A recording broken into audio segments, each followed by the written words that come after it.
Okay, welcome to our next Pathfinder game. We are up to session 125, or season 6, episode 17.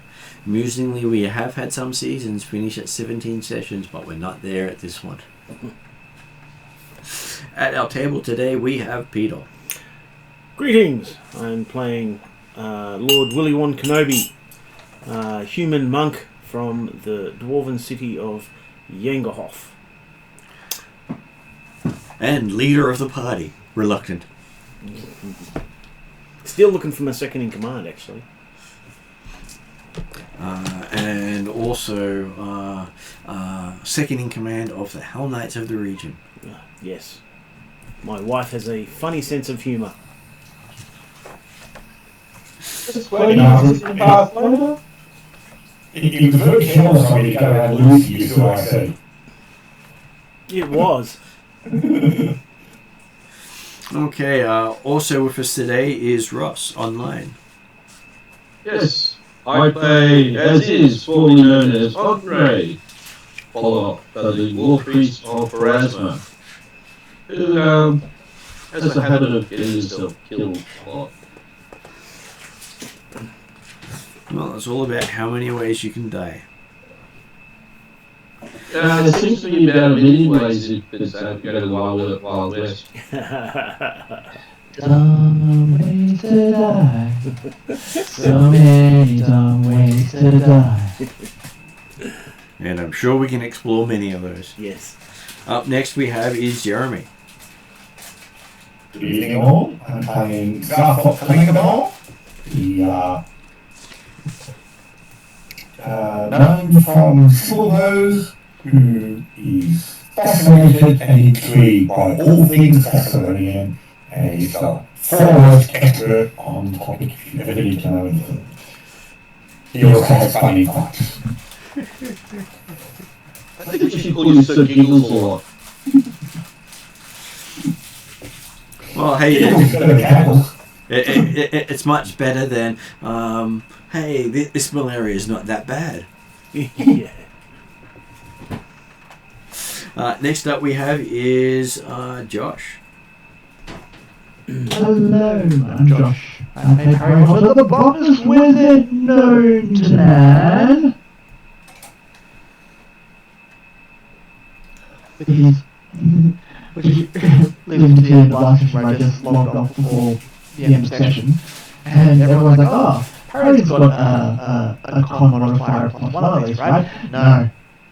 Absolutely not. Yeah, we were talking about that you're the shiniest, not the strongest. I am the botanist wizard known to man. And for a while, he was the puffiest wizard. Yes.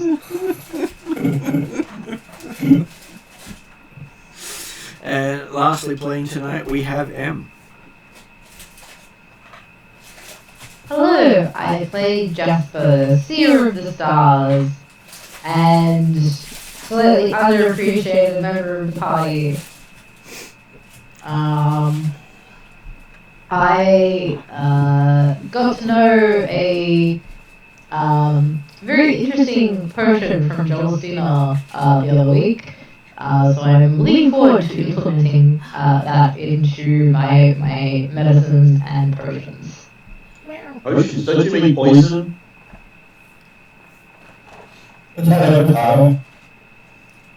Okay, and it was noted down just before we started that it should actually be Jasper and not Justper, even though we have been using Justper consistently since session 8 on the 18th of April, so we've been using it for 9 sessions now. And I clearly, I look at the screen, I look at the cameras, I don't look at the player's name. I don't even notice my own name.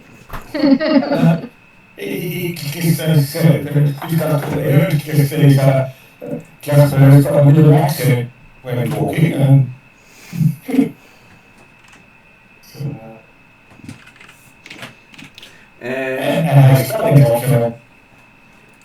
well, hey, it's me after all. No, I had a good laugh about it Hey, though. I had a really good laugh about it. it's almost as bad as the D&D intro screens for the videos saying that the Friday games were actually run on Wednesdays with the Friday day. And that had been there for 2 whole years before I noticed it, and none of the players had even noticed it. Because it's up the top corner, and yeah, like you look at the cameras, right? You don't look at all this fluff because you already know most of that. It wasn't the fact; it was the cameras. It was the splash screen that was static until you played it. Mm. So before you press play, it's on the screen. Yeah. And a static and doesn't leave. So if you're not playing the video, you'll actually see it. And I found that hilarious. Okay, so who remembers what we're up to tonight?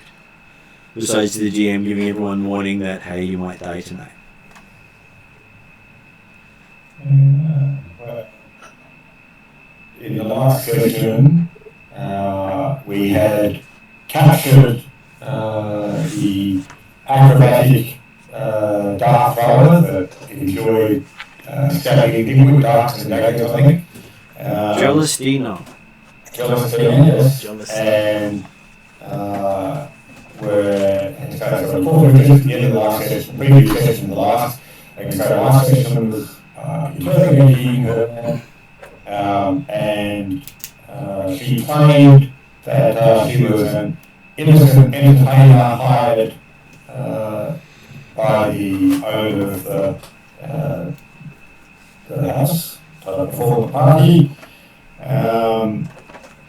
When confronted with the person who we called earlier, who claimed to be the owner, turned out he was a brother or something of the actual owner, Cousin. and he was thinking, hang on, yeah, if I manage to take out the rest of the family, I'll become a small heir to the family fortune.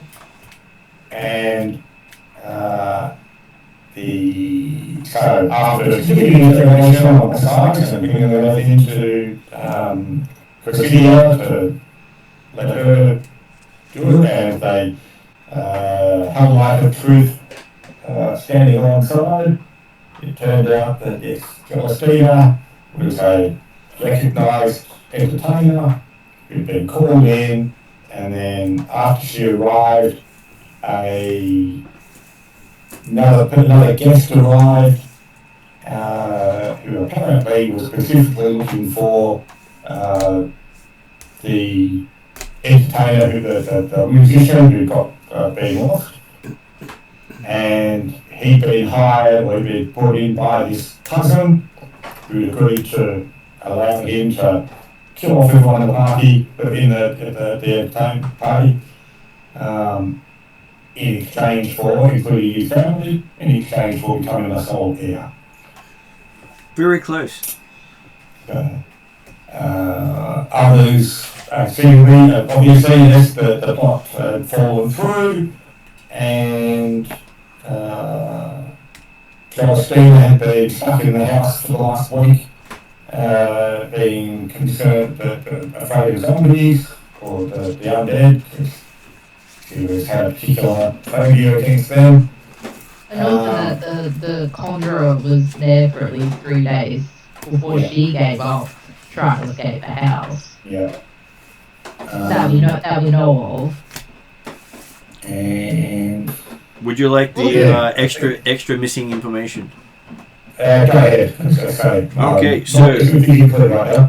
Asira Carwin was the cousin of the owner of the house, who had run into a guy by the name of Rolf Lamb, who had convinced him that he will help him inherit his fortune as long as he hired 5 specific entertainers of different races. An elf, a dwarf, a gnome, a halfling, and a Varisian human. Specifically Varisian human, and he gave him the name of the 5 entertainers to be hired. He couldn't get all 5 entertainers. He managed to get 2 of them, the Varisian and the elf, and also hire certain business, invite certain businessmen as specified by Rolf to the party. So he had arranged this and arranged all these people to be there, and little did he know that everyone was getting murdered, and that was how he was going to inherit. He wasn't in on the murder. But of course, he wasn't in on the murder, but it ended up happening that way because plot. No, he wasn't sad about the murder either, but he didn't specifically expect there to be murder.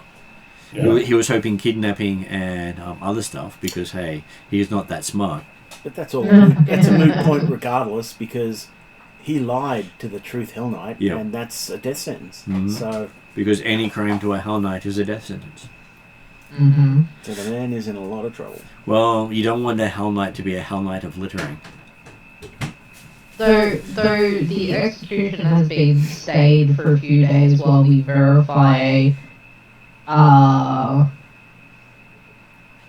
Well, his execution has been stayed while he's incarcerated in that tower.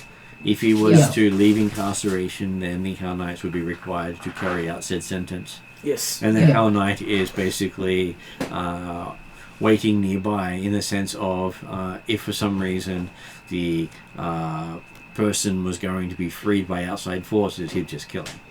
And he's delayed it from my memory as a favour to me, which I'm very appreciative of.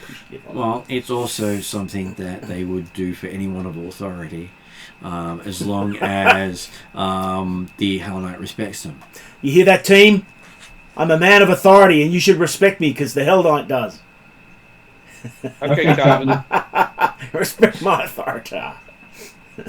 And so yes, you hear a whisper in the background. Yes, boss.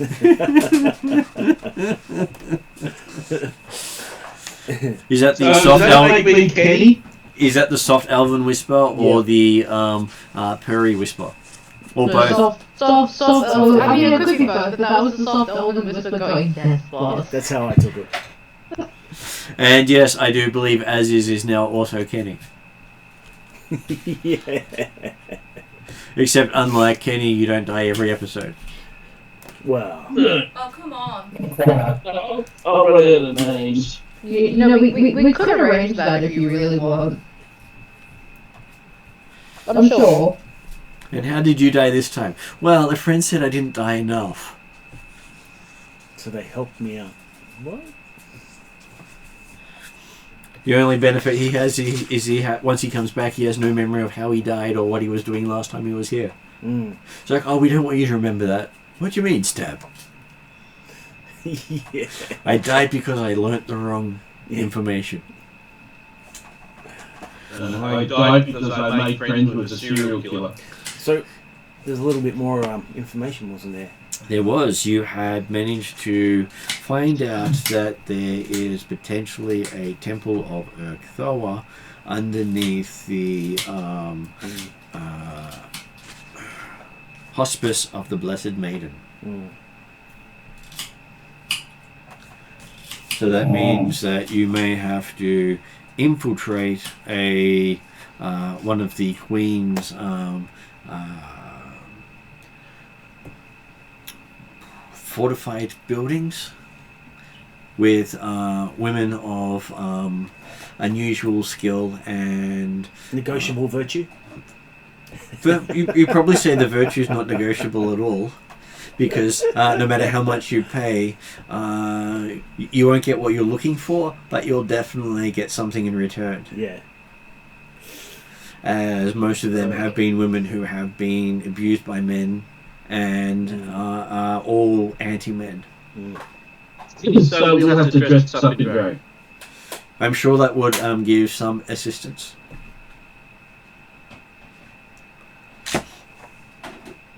And it's also a place that was only opened about 8 months ago, around the start of the plague.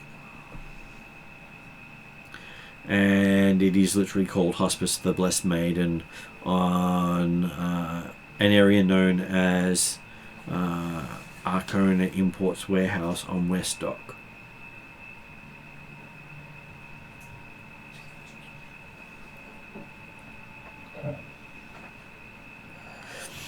And we know where that is now, or we have tried to contact them. Jasper can find it as long as Jasper's not going via the sewers.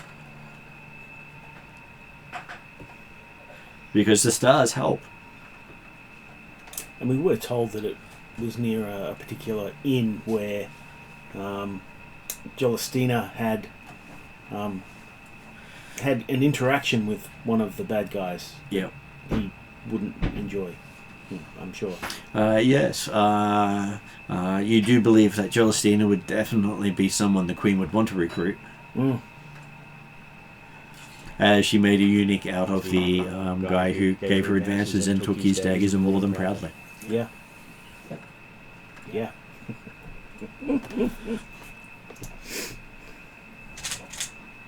But hey, if you're going to have a strong... Isn't he the one with the squeaky voice now? He is the one with the squeaky voice. And when you go to the inn and you can actually see many of the Queen's Grey Maidens are guarding the building. This is where the physicians are conducting their plague research. Of course I will. And they're going to need your help. And the Temple of Urthor may have picked this place simply because of that, so that they could undermine the research. Or enhance it, who knows? Gods are fickle that way. Especially the Pathfinder gods, they really like to make you pay for every interaction. If you come out on top, you haven't read the fine print yet. Always read the fine print. Always. You know, easy place.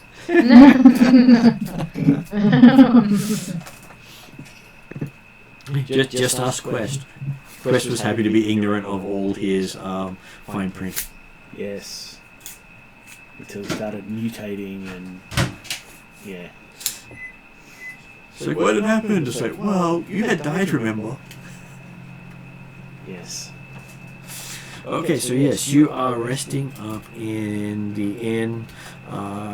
So you can see the Hospice of the Blessed Maiden. So I'm going to call it the Inn of the Blessed Maiden because people aren't original here. And it seems to be painted over whatever the name of the inn used to be. And majority of the inn are male. Probably hopeful males. Very unlucky males, but hopeful males. So, From the city of eunuchs before. so how do we get inside, Jasper?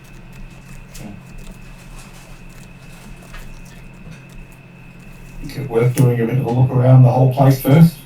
Of course, but if Jasper has some background information, having come from the city himself, then that would be greatly appreciated. He's not actually been there since they took over it. But prior to that, Prior to that, you just walked in through the front door like a normal person. Well, Really? it was a warehouse. It was used for storage. so there was no, as far as you're aware, there was no access via sewers or any of that sort of stuff? Oh, probably, but I could never find it. Probably. I couldn't see the stars. You don't remember this part of the city having sewer access into the warehouses because the old Korvosa didn't like to have people not pay the tariffs to the old Korvosan families. Well, there you go. Even the Jasper probably doesn't Jasper probably doesn't know that, but Oh, no, anything to do with the sewers? Jasper would know that this Oh, side of the okay. city is very much dominated by the old families of Korvosa. And they're the sort that were very mafia-like. You don't mess with them unless you want your family to pay. And normally it's the family that pays, not you.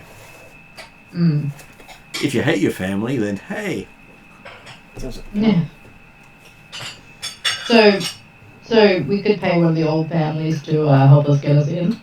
Probably not, because it has to be in their interest. And how much are you going to be able to come up with to get them to make the Queen dislike them? Yeah. Yeah, good point. So you have to temper anyone you're going to bribe to do stuff with what you're bribing them to go up against. And the Queen has far more power than the King did.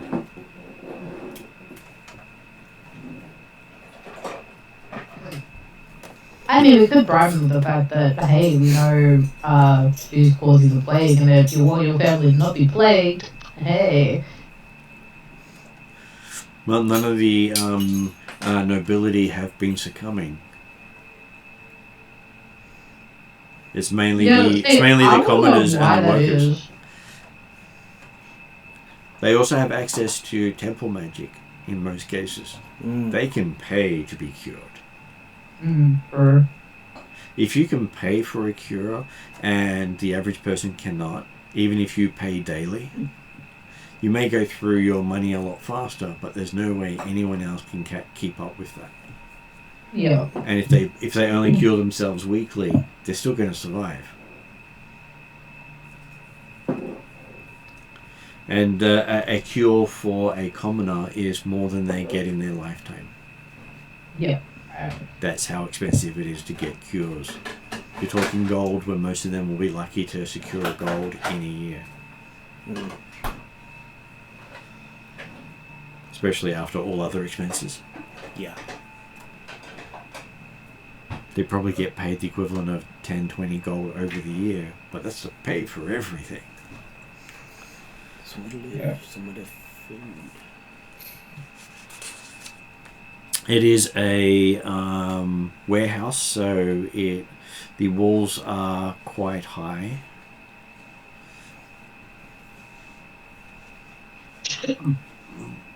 Thank you very much.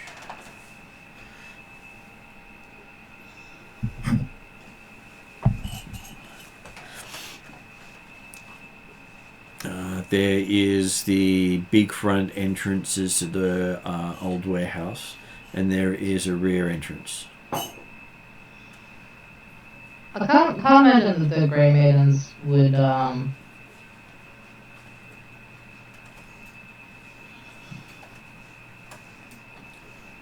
leave the back entrance unguarded either. That's funny. But potentially, well, the knockout at least see if it's guarded. Well, walking around won't hurt.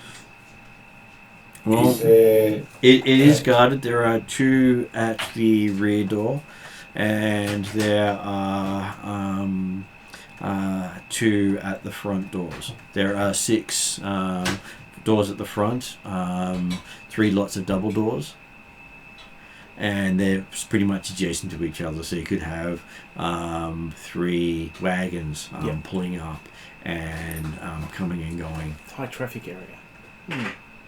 And to be honest, the maidens look fairly competent. So 2 at the front, 2 at the back. Okay. And not counting how many are inside. Yeah. There could be quite a few of them around here. And you do see occasional physicians coming and going, which is the plague doctors. yes, going about their duties of curing the plague, apparently. How much? Their duties not to cure the plague, their duties are to identify the plague. How much notice are the doctors given coming and going?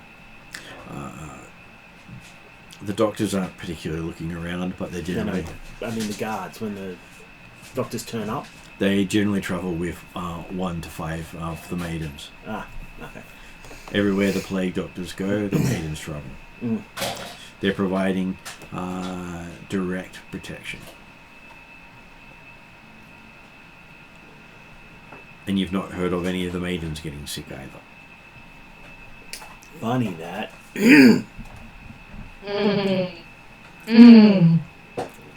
Maybe the Queen doesn't spare any expense. Yes, maybe. Do we know if there's any, I think we already discussed sewer access, what about up level? You're sure you can find a way in through the roof? Though the moment you don't go through a main door, you're definitely going to be on a back foot. So if you can convince your way in through a door, you're less conspicuous than if you break in. Mm-hmm. As it is technically a place where the sick are being tended to.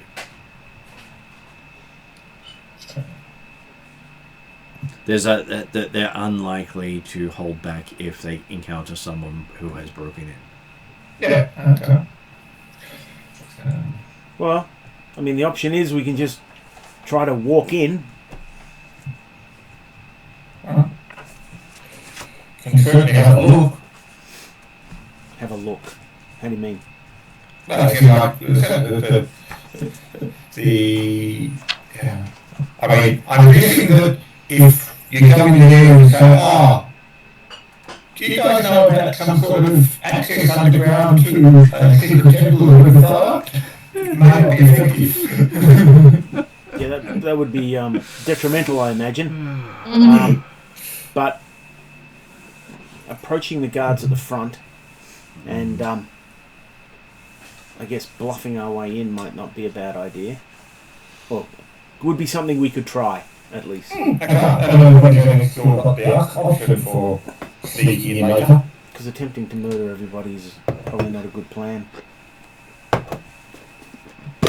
Applewood, as promised. Several weeks ago. If you need anything else, send a text. Very well. Rest up. Mm-hmm. Try to rest. Yeah. Thank you. And yes, thank you much. Okay, so what is your plan on getting in? I mean, walking through the front door like your own place sounds like a fine idea. As is the murder everything. Yeah. I am not murdering everything. That hasn't worked out for Willie. No, as is murder everything. I'm not murdering everything. Got anything? If I find somebody called anything, I may consider it if they are a follower of that plague god. There's a fella.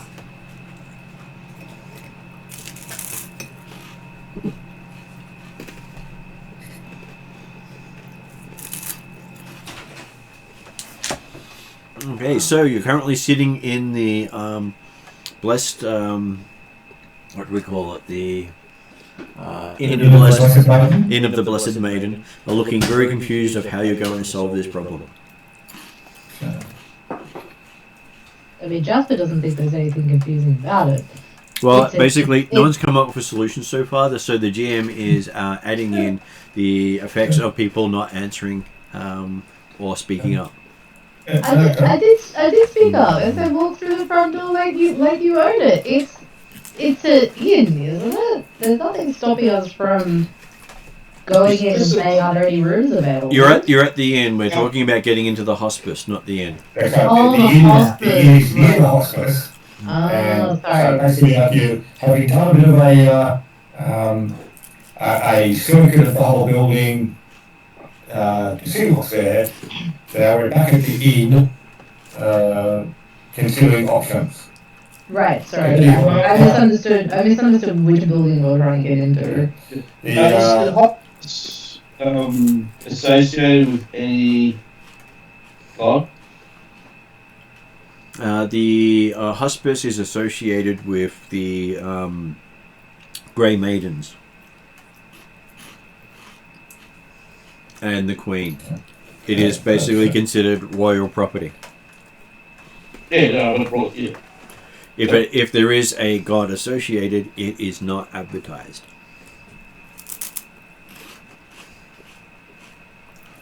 Remember, the Grey Maidens are Asmodeus. relatively new in the area. Well,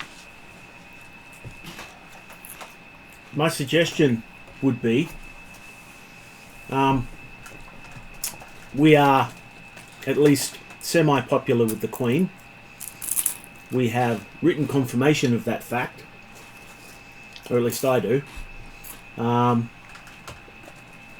We certainly have information that the plague doctors would be interested in, being the outcome of the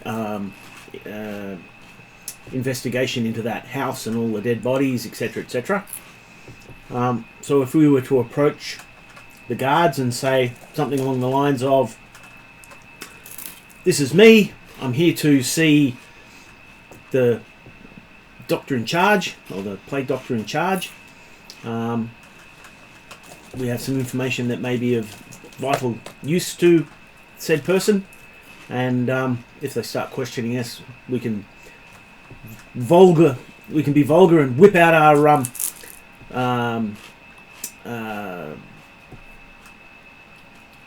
letter from the Queen congratulating us on our endeavours on her behalf." What do people think?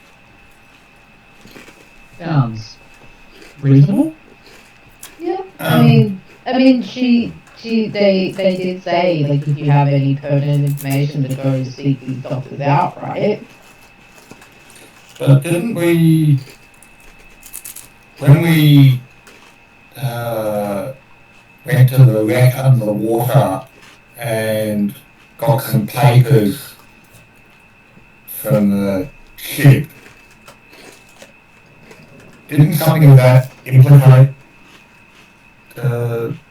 some of these doctors? Potentially, yes. Well, What notes do you have?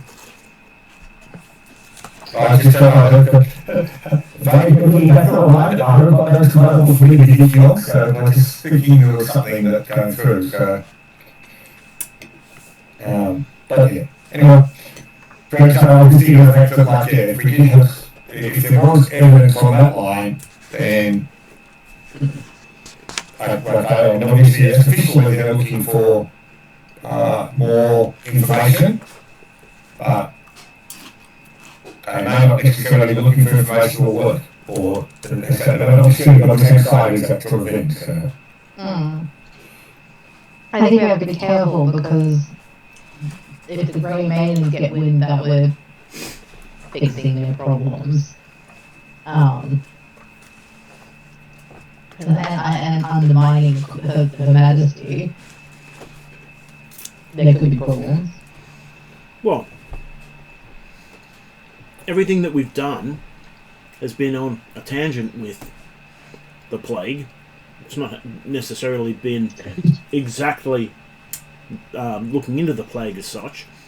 We just keep running into bits and pieces that of the conspiracy regarding the plague. Okay, so you the information you got is you're looking for someone, a priestess by the name of Andersin and Danesin. Mm-hmm. So Andaisin. Andersin? Something like that. So we're thinking that she's this goes from Tesla, right? You believe that she's the source of most of the issues?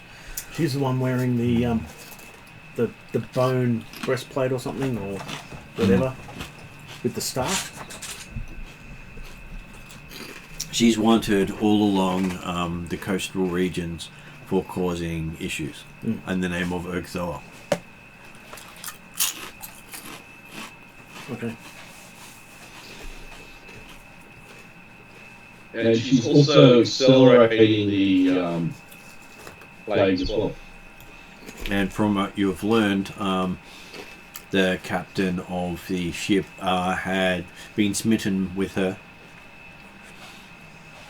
Yeah. And had renamed all the blessings of Korvosa to blessings in her name. Which may or may not make her angry. Well, assuming she learnt about it, I think she'd be duty bound to do something fairly terrible to the captain for having done so. Captain's dead. Exactly.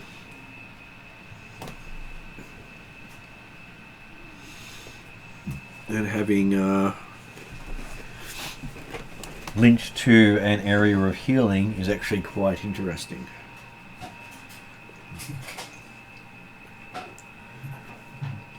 What exactly?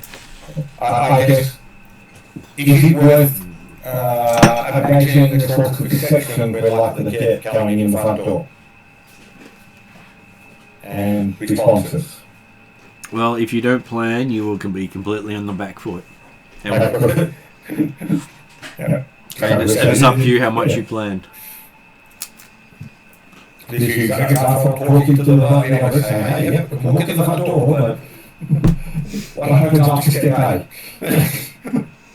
Well, Step B, pull swords. at the moment, our options are slaughter everybody, or attempt to sneak in and then slaughter everybody. Both of which, at this point, I think is a bad idea. Now, if you've got a different idea that you think might be more successful, please feel free to share. Well, you do know sneaking in will result in conflict.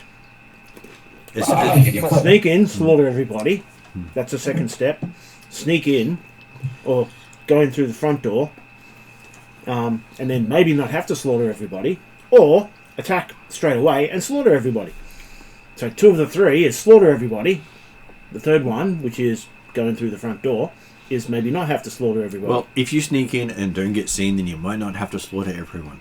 You can get the information you need, and they can call upon the guard and have them slaughter everybody. But it's official. Though there's no one you can call upon who has authority to come here. Yeah, well, that's a serious problem. Now, technically, it's your problem because if you call anyone on the guard, you will technically have been committing treason. Even if the Queen doesn't know what's happening, she's given them the authority. Okay, so the question is, we walk in the front door, what are you saying? Greetings! Greetings, can we talk to the head priest? Or head doctor? I was going to say, head priest did back staff, I think, because And the priest is. Well, also. Head doctor. Her doctor. Yeah. Okay, and they say no. That's when we whip out our letter from the Queen gratuitously and with a forethought. Ours is bigger than yours. See? Yeah, look at this. Now do what I want, or else. Okay. I don't think we're going with or else, but we just say, we have a letter from the Queen saying that we are to help in the matters of state, essentially. Yep. And that is what we wish to do so. And to do so, we need to talk to the head doctor. Okay. That's okay. Pass the information to me, I'll pass it on for you. The other thing is, we could also say they're also there for questioning. Yeah, I don't think that's a good idea. Questioning, as in being questioned or questioning others? Questioning the others. Well, they've got victims there. Yeah. So remind Ross, the Queen's physicians have full authority over the plague and the victims. Yep. And everyone else has been told. What I'm finishing there with is it's considered treason to interfere with the plague doctors or the blessed maidens. Yep. Yep. Okay. Potentially, also that include killing other people. Yeah. Well, you'd hope not, but if it's seen as interfering, they aren't specifying how. That's right. The way the proclamation was written, it could definitely be interpreted that, yes, you go around killing anybody, Hey, thank you to do with that work, thanks very much.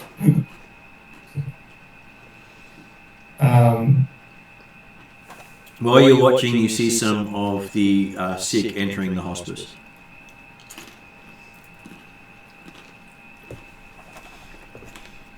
Well, that's a bit of a hint, really. I mean, option D, get sick. Tend to be sick. I'm dying. Help me. The stars say I'm dying. Okay, I think that would be a good idea because they might do the easy option of basically just doing you. Well, hey, technically it's not a lie because everyone is dying by 1 day each day. the option D, but tend to be sick, sir. But hang on, we haven't explored option C completely yet. You've walked in, you said, I've got a lot of food going to see the doctor, the head doctor, and the blue. Okay. So when you really see the head doctor, then what? Well, we're inside. We have a look around. Okay. So you have time to look around? I'm sorry, I just thought of something horrible, and I shouldn't say it out loud, but I really should, because it's hilarious. I'm sure Zafra will be totally on board with this.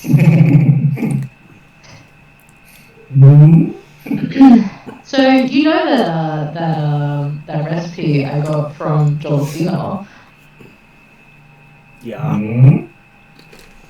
Just nick the doctor on the sly. Let him shit his pants while we go investigate.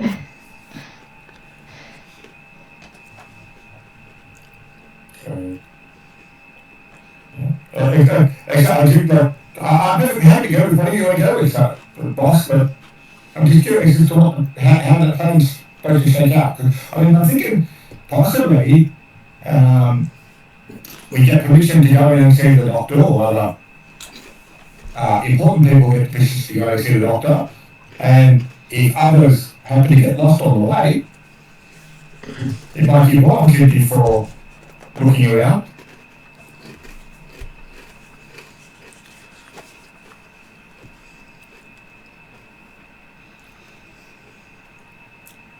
I mean, I could get away with saying the stars told me to go this way. Because, I am just a wayward feline.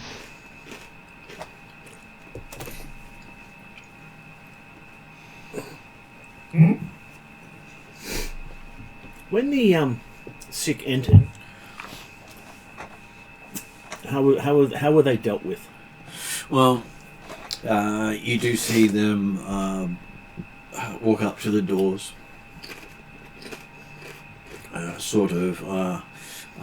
gently open them and walk in. The sick are opening the doors and walking in? Yeah.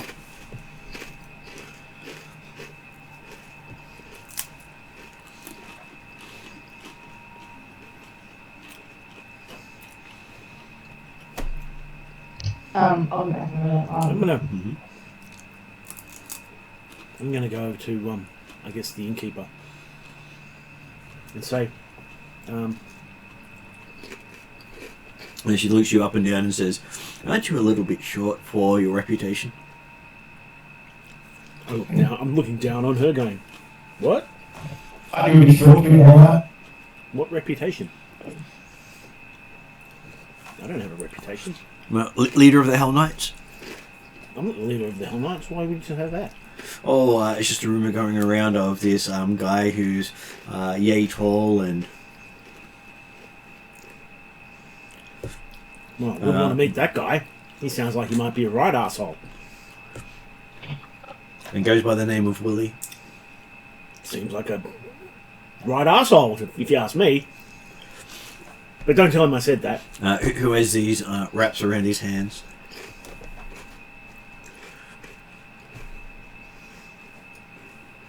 Wow. And then she pulls out a picture with notice, leader of the Hell Knights of Korvosa. I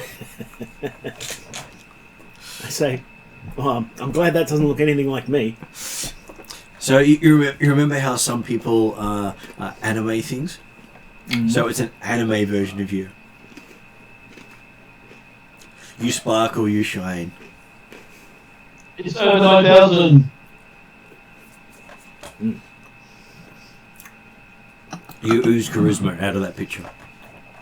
So it looks absolutely nothing like me. Like I said, it's an anime version of you.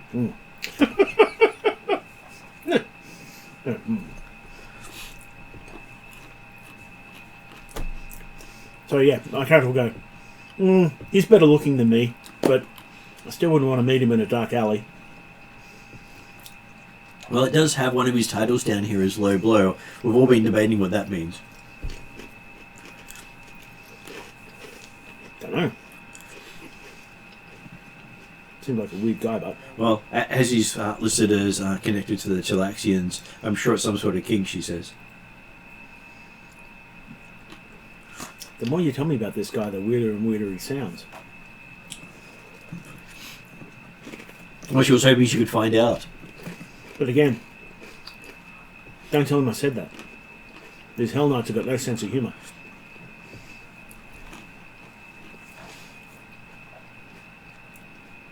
Well, she says, who do you think I got this pamphlet from? The Hell Knights? Yeah, they've been handing them out. Really? Oh, that's funny. That's what they're telling everybody who their leader is. So that they give him proper respect. Okay. Well, I'll be sure to do that as well. And when they murder them, they'll come and kill whoever does. Okay, I'll be sure not to kill them. Actually, I'll be sure to keep the hell away from this guy. Okay. So you do find the interesting thing that they say when? When? Yeah, nice. I guess it's only really a matter of time before the Queen gets the poos with me and does something horrible to me. I've been noticing people that appear to be sick going into the building next door. What's that all about? Well, that's the personal sanctuary created by the Queen for those who seek government healing. The sick may enter, and any who disturb the rest of the sleep deserve to die. Sorry? Anyone who disturbs the sleep of the sick deserves to die. Is that the Queen saying that, or is that Well, your that's, opinion? No, that's basically what the maidens say. So, try not to raise your voice while there. Okay. Oh well. Thanks for your help, and yeah, it's a little weird to see someone dressed like me running around the place. Would you like a copy of this? Because they've left a few. Have they? She hands it over to you. I kind of look around and go... There's two of them up behind the bar. Yeah, thanks. She hands it to you. Thank you. I roll it up. Yes, I've got a Put it sneaking away. suspicion. The easiest way to find him, his voice will not match his mouth movements.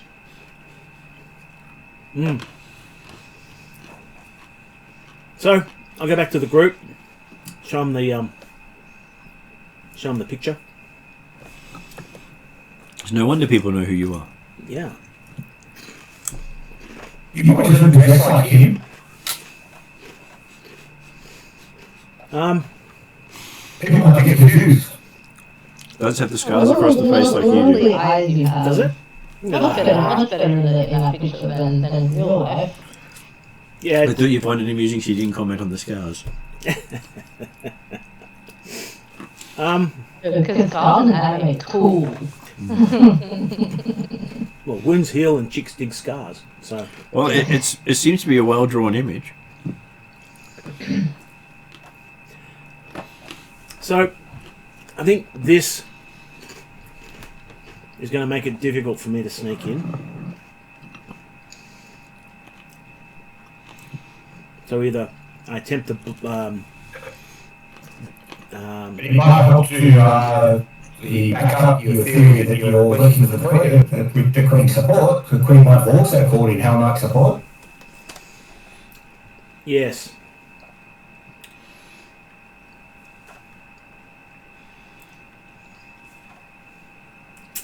So, show of hands. Do we go in pretending to be sick, or do we go in brazenly and attempt to talk our way through the front door? None of you currently show the symptoms of the plague.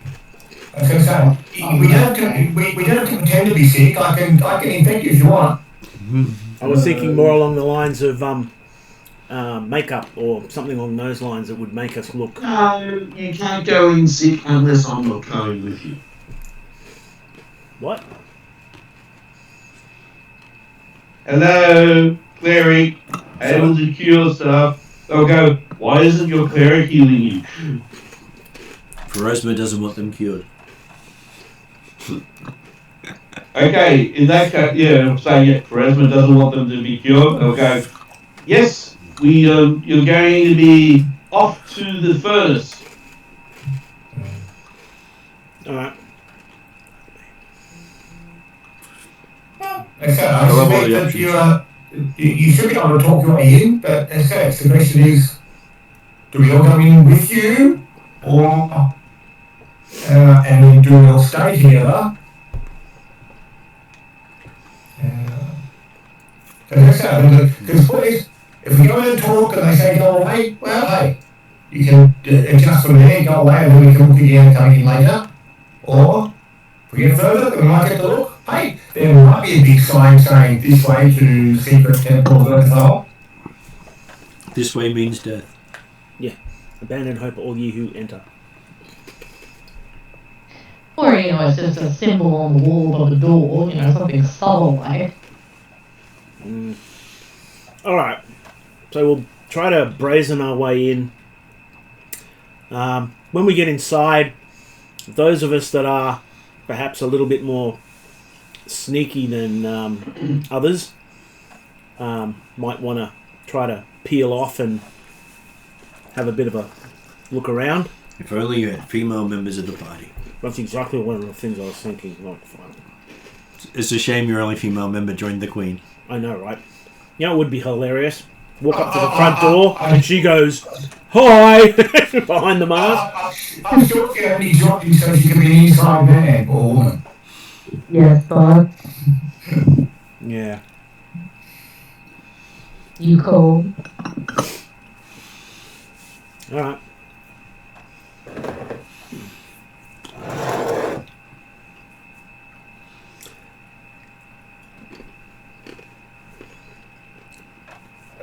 So, I mean, you guys have seen her as well, which is hilarious. Do you want us to try and separate? Play it by ear. So if it's possible, yes. If it's not, then don't. Cool. So, well, seemingly there's no more planning going to happen. Can we move now? If there's some additional plans you believe are necessary and or warranted or can be made, then please point them out to me. Potentially you can still go down the pathway, okay? You're going to see the doctor? We get to see the doctor? I'm just wondering as to how far you want to try and investigate the interactions or imagine the interactions to work out one way that might say, yes, the doctor is showing you to the secret temple. You might also want to sort out a safe word and an attack word. And maybe a retreat word. And it can't be attack, retreat. Maybe even a surrender word. Oh, my stars can be retreat. Anyway, yes. And since we no longer have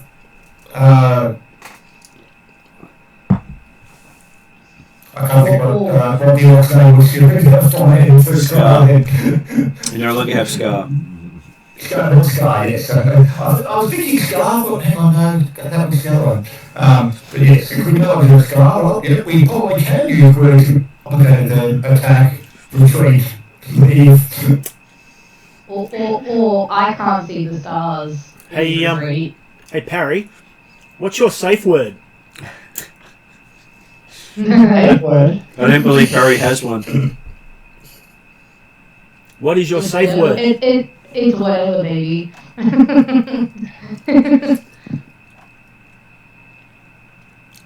Does Perry have a safe word? Harry doesn't usually have a safe word. And under what unusual circumstances does Perry have a safe word? When his parents are involved. The safe phrase is probably rope burn. Okay. So, if we're going to run away, the safe phrase is rope burn. Rope burn.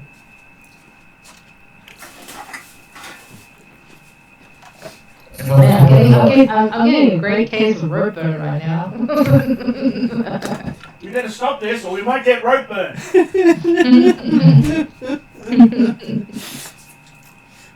And my favourite pastimes include rope burn. I mean, I wouldn't put a past Perry to say it like that.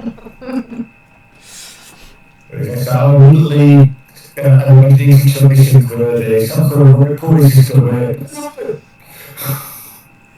Damn it, gave myself rope burn. No, sorry, didn't mean No.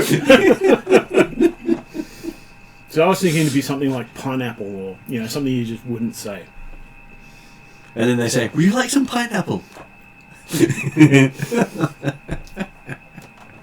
Okay, so yes, you have one safe word. Have you got any plan for we should just kill them to we should just surrender? Well, or no violence? Well, there should be no violence until it becomes obvious that violence is necessary. So you may also want a word to de-escalate if they're already in violence. Well, wouldn't that be run away? Not necessarily. You may not be able to run. You've had situations where that has occurred.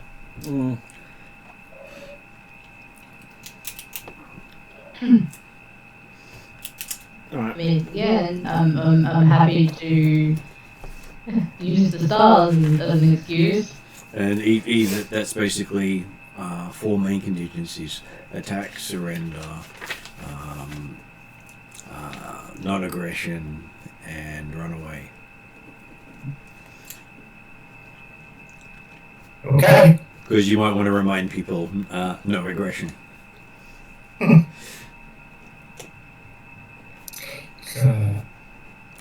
Just stuck to the bathroom while you figure out what you want to say first.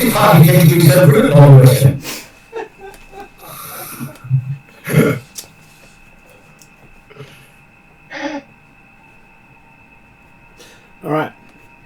So, attack. What kind of word or passphrase do we want for fuck 'em up? Enough talk. No, we gotta go with that low blow. Alright, enough talk. Target the junk. Target the junk. Go for the junk! And surrender. Let's hope that never is needed. That'll take too long to say. Oh shit. Alright. Oh shit, it is. No, can't be that because that's too common. Particularly if you let the poison they use. I think you're going to go, you could probably say, well, shit's hit the dwarf. That's too long. Oh shit. Dwarf shit? Dwarf shit. You pass.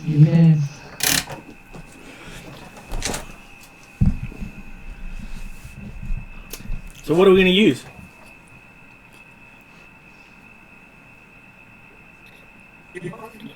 Sorry? We didn't actually get that clearly. I didn't hear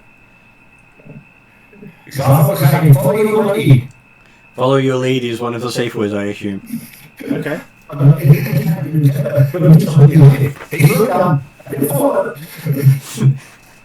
if you do something, they'll do something. That's assuming I'm still conscious and or alive at the time. And so I'm sure Willie does the run up the wall like a monk thing, and then everyone else is going,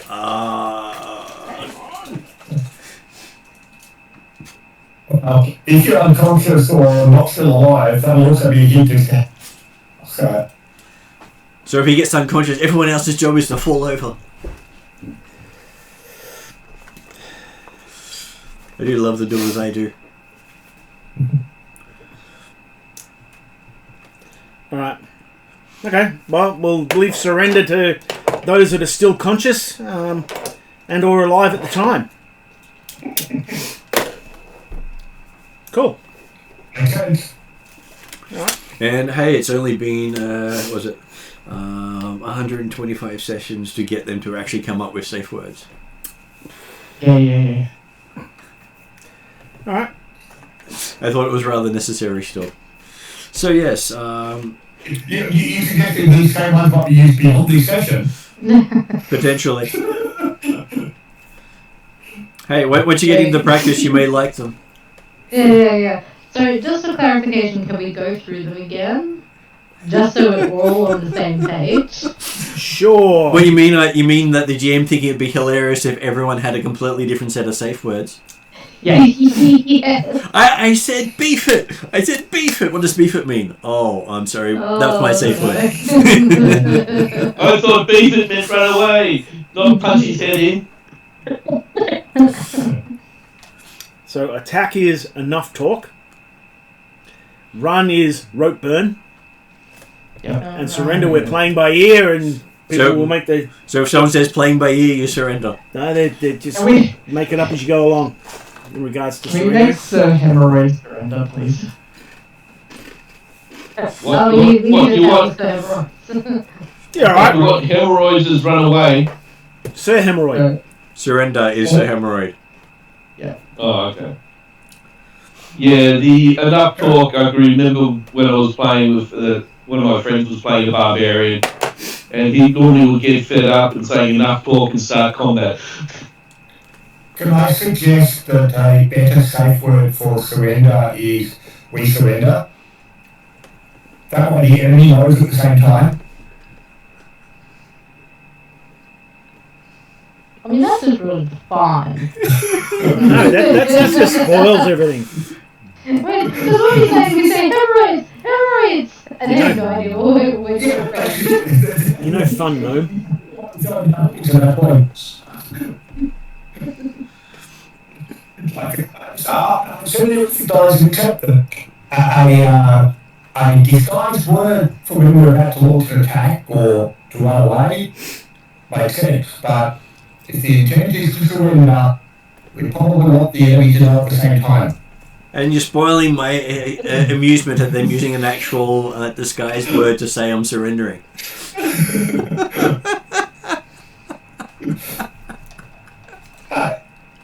I don't know, using logic in a D&D game, how dare you? I know, right?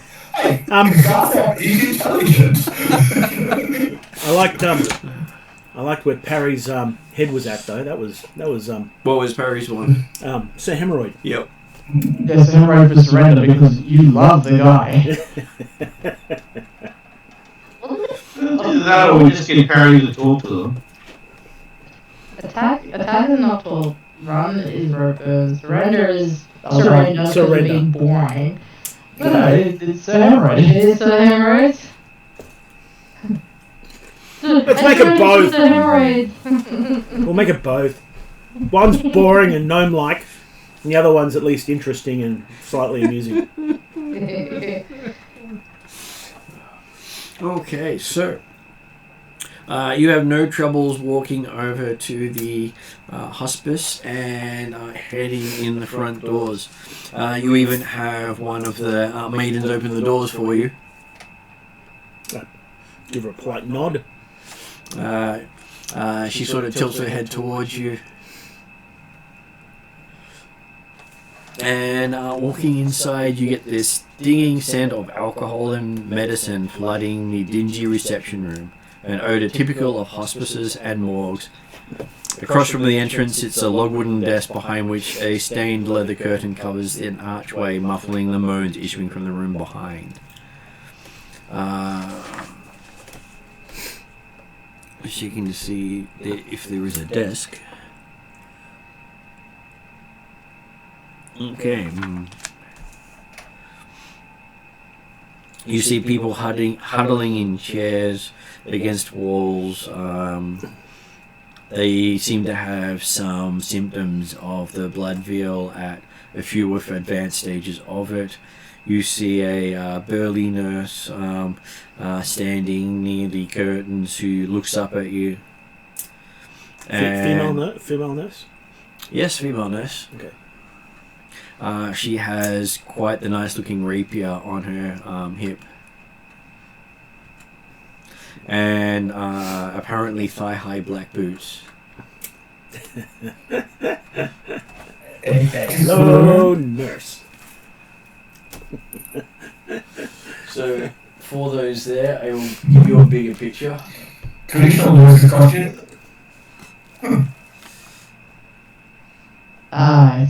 If that's what nursing truly was. I mean, she looks right up Harry's alley. Yeah. Harry, have you been gone to your hospital?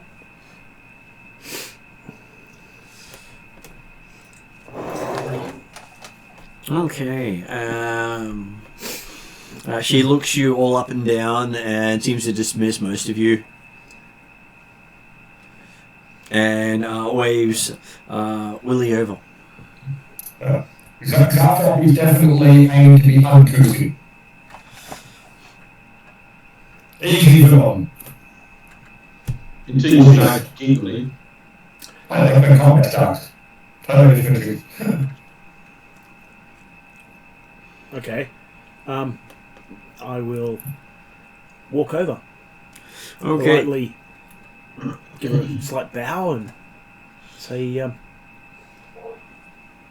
well, actually, I'll wait for her to say something. She says, "So you must be that person everyone's talking about." I don't know, milady. Who do you speak of? The guy named Willie. Obviously, he's named after, something important, I'm sure. Probably not. And said to be leader of the Hell Knights of this region. I don't know. Who says those sorts of things? Apparently your wife, she says. Well, wouldn't that make my wife the leader of the Hell Knights in this region? Well, she's busy doing other things at this stage. But wouldn't that then make me second in command, perhaps? Well, they're looking to you for leadership. Really? Apparently. I wish Congratulations, she says. I wish people would tell me these things. Apparently, she pulls out a flyer. Apparently, they have been telling everyone these things. Have they? I look at the flyer. Is it the same one? Yep. I go, it doesn't look like me.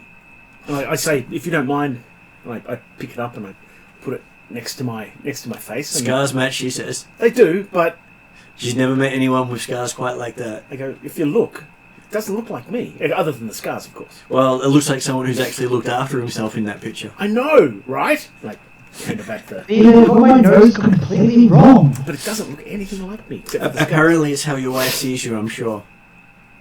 Yeah. And potentially that guy over there who's giving you that admiring look. Who's she pointing at? Harry. Yeah, that'd be alright. Like, what? Harry is looking at the picture, looking back over there and went, yeah, yet to be desired.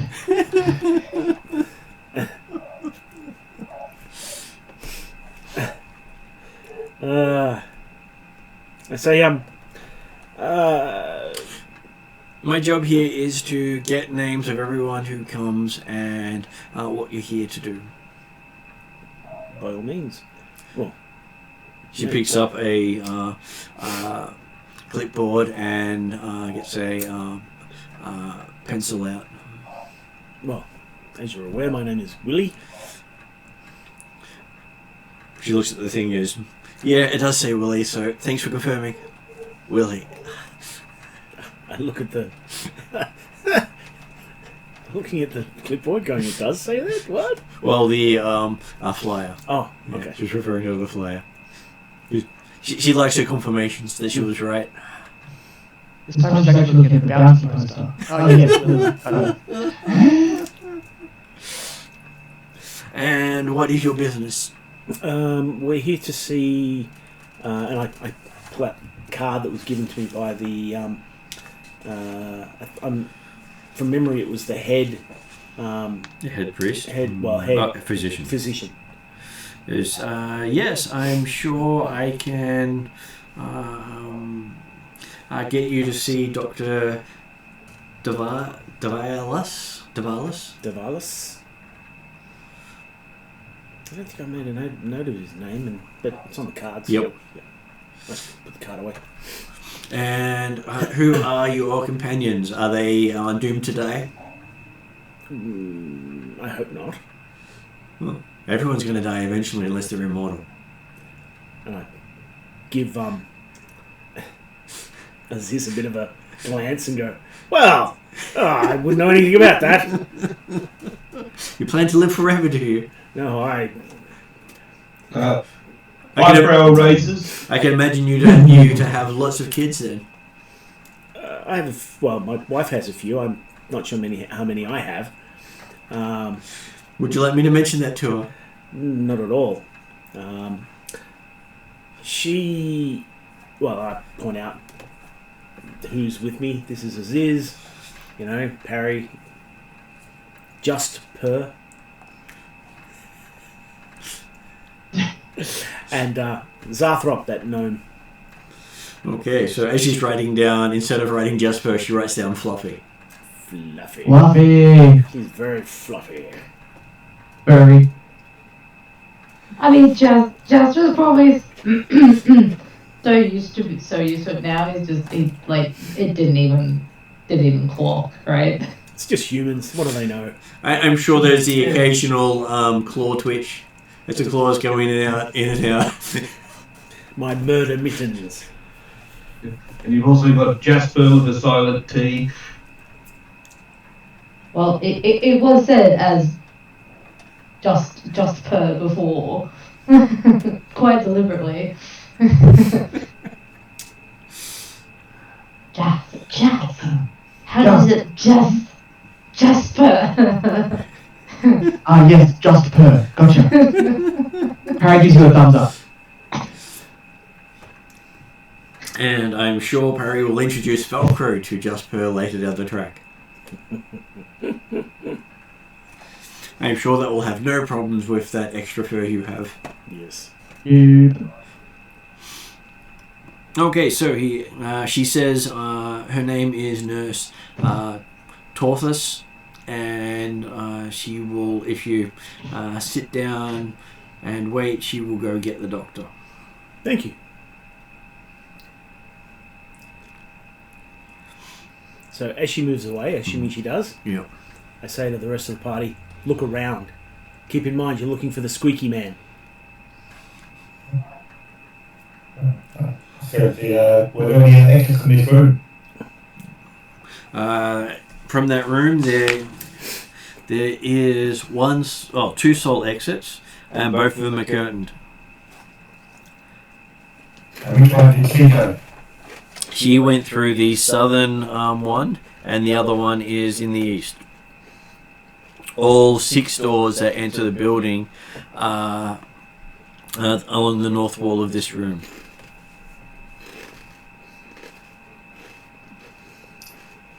No? Is our Fox happy to keep looking around and look behind the curtain number one? You never look behind the curtain. The southern curtain or the eastern curtain? You said the southern one first, so that's not... Okay, so as you peek behind the southern curtain, you're staring directly at a navel of a rather tall woman looking down at you. Apparently, the nurse has noticed you peeking behind the curtain. Okay, so it's the same woman? Yes, she seems to have been walking back to reach for the curtain herself as you started peeking through. I thought you said she went through the east curtain. Did I say east or southern? I thought I said southern. Okay, so I thought you said east, which is part of the aspect of... If you wish to go through the east instead, I will allow you to wreck on that. The one that she didn't go through. Because we're going to end up following her regardless, so going That's right. going that way is... I mean, see, and I followed her, see where she was going. I was thinking, yeah. Okay, so she looks down at you and goes, gnome, curious I see. No. Yeah, I'm a doctor, you know. You are? Absolutely. And where did you learn, she says. At home. So, you're giving yourself the title doctor. No, I mean, home in senarios. Do you really trust gnomish medicine? I do. Yeah, I do. Yeah. I'll be back. We've got some time and I didn't think. She laughs and says, no wonder gnomes get away with so much.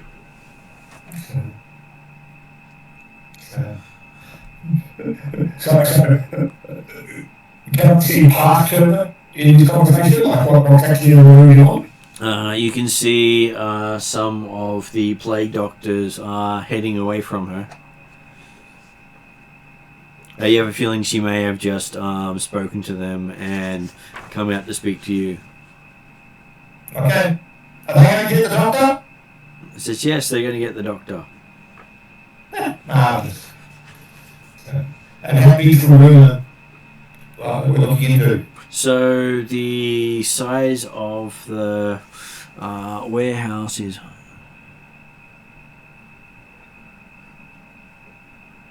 So about 110 feet wide by about the same amount long. And basically passing that opening leading into the main warehouse area, doesn't it? and you can see a catwalk above the beds, meaning that it has a first floor, but the first floor is only a catwalk. Okay. And so you're saying bed, so they've actually got some of those sitting in here? The entire warehouse is laid out with beds.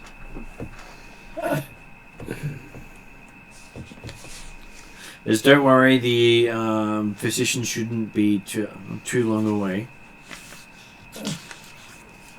Would you like to have a look at the patients already? The patients have been looked after by the doctors, she says.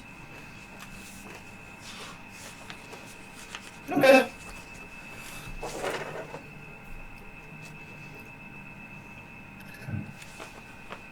Okay. And then he'll generously hold up to the curtain for her to walk past. Okay, so she walks past and says it shouldn't be too long. Thank you. As she puts her hand on the head of the gnome just to make sure he doesn't disappear behind the curtain. Okay, he's still looking through the space there, just seeing how many patients there are, and can you give me an idea how many there are? Well, you can count that there's about 6 different rows with at least 6 beds in each row. And that's from what you can see from beyond the curtain.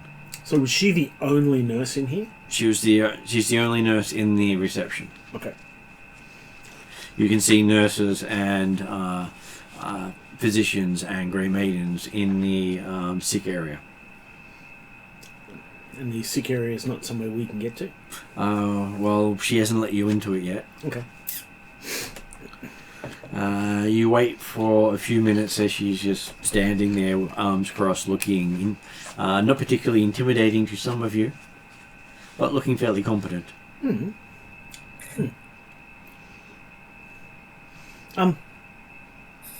I'll make some. Look over the other side and have a look. Looks fairly similar from that side, except it seems to be more storage with doors that go elsewhere.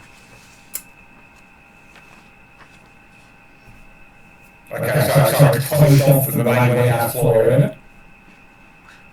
It's open to the main warehouse floor area. So the boxes are stacked off to the side of where all the beds are.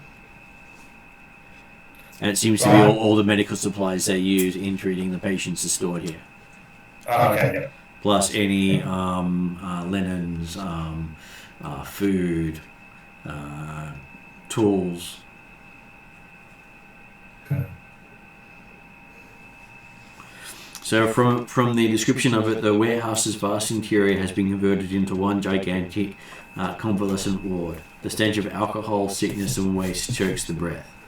And tight rows of low, stained cots cram the stone-floored hall. Every bed is filled with a pitiful story, men and women of all walks groaning and wheezing as they're consumed by blood veal. Their suffering multiplied by the echoing chamber.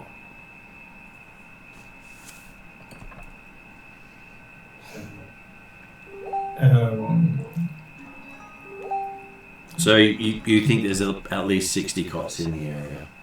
Yeah. I'm going to make small talk with the nurse while we're waiting.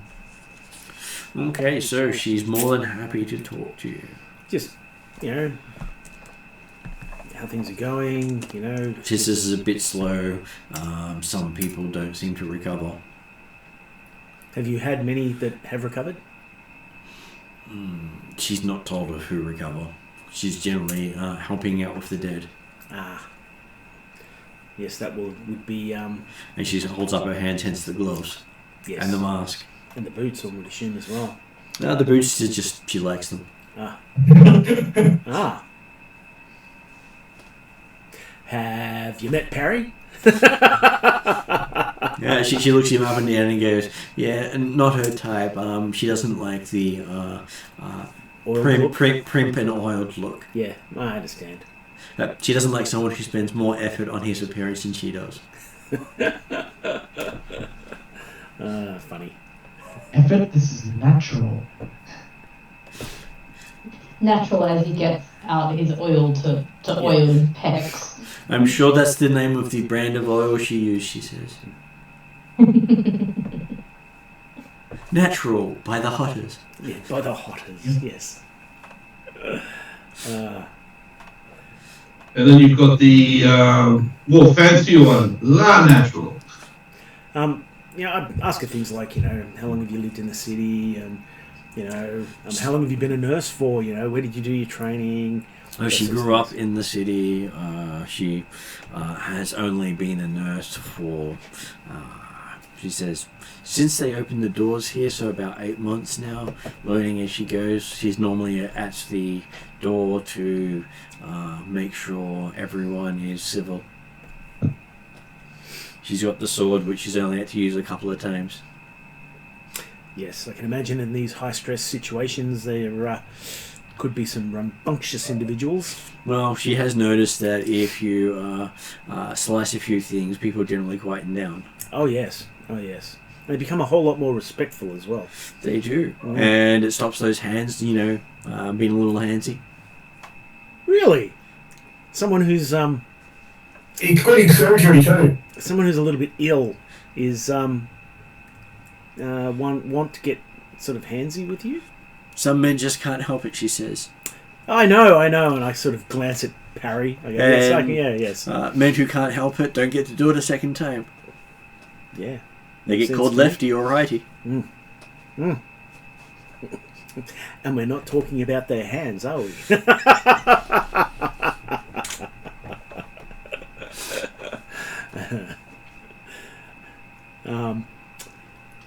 I love how Willie was the only one that laughed at his own joke there. Hey, you got to laugh at your own, man. You know, if it's funny, it's funny, and who gives a shit what other people say? And she's more than happy to teach people that the responsibility to control themselves falls on them. Mm. Otherwise, they got less to control. Yes.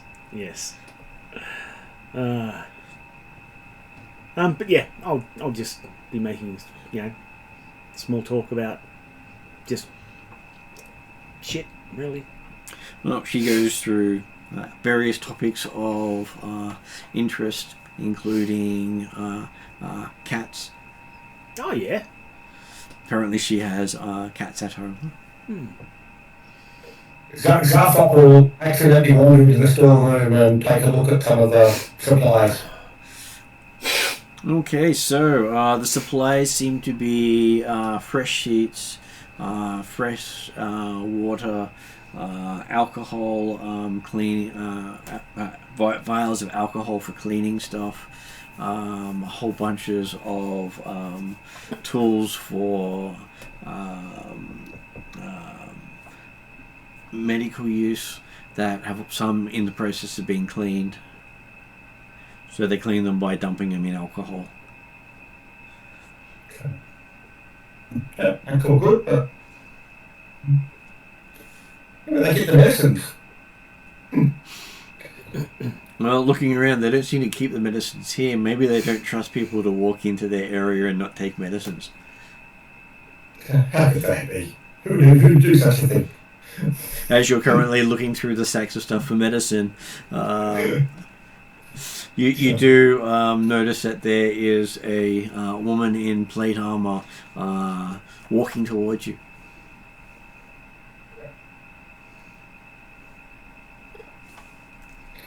Afternoon. Just check you over the supplies, see what you need. She does come up to you and says, who are you? I'm Willie. We're here to talk to the doctor, and that's it. I'm here actually just to take a look at the supplies and see what you need. She does look a little suspicious, but again, hard to tell because, hey, she is in full armor. So that's the picture to remind people of what they look like. Oh, so she's a grey maiden, is what She you is said? a grey maiden, yes. Okay, cool. In full plate armor with sword and shield. Big shield.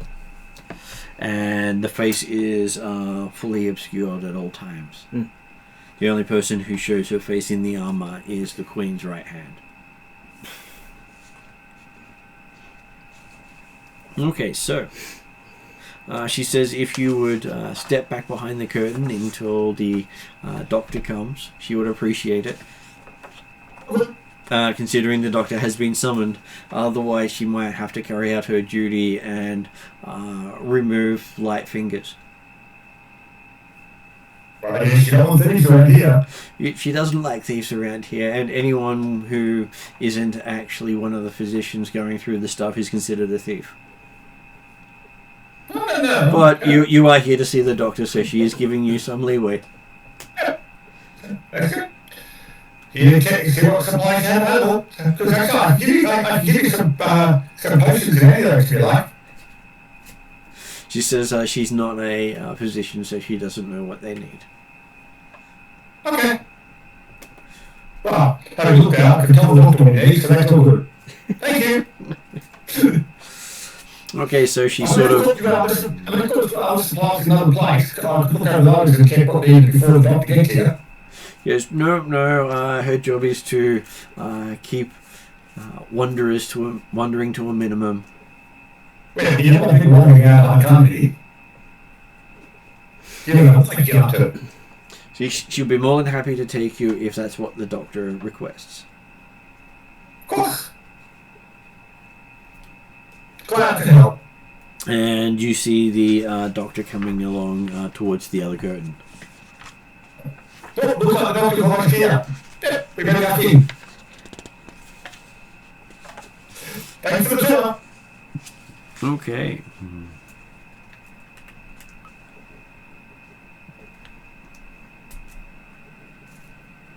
Okay, as the doctor comes in, he says, what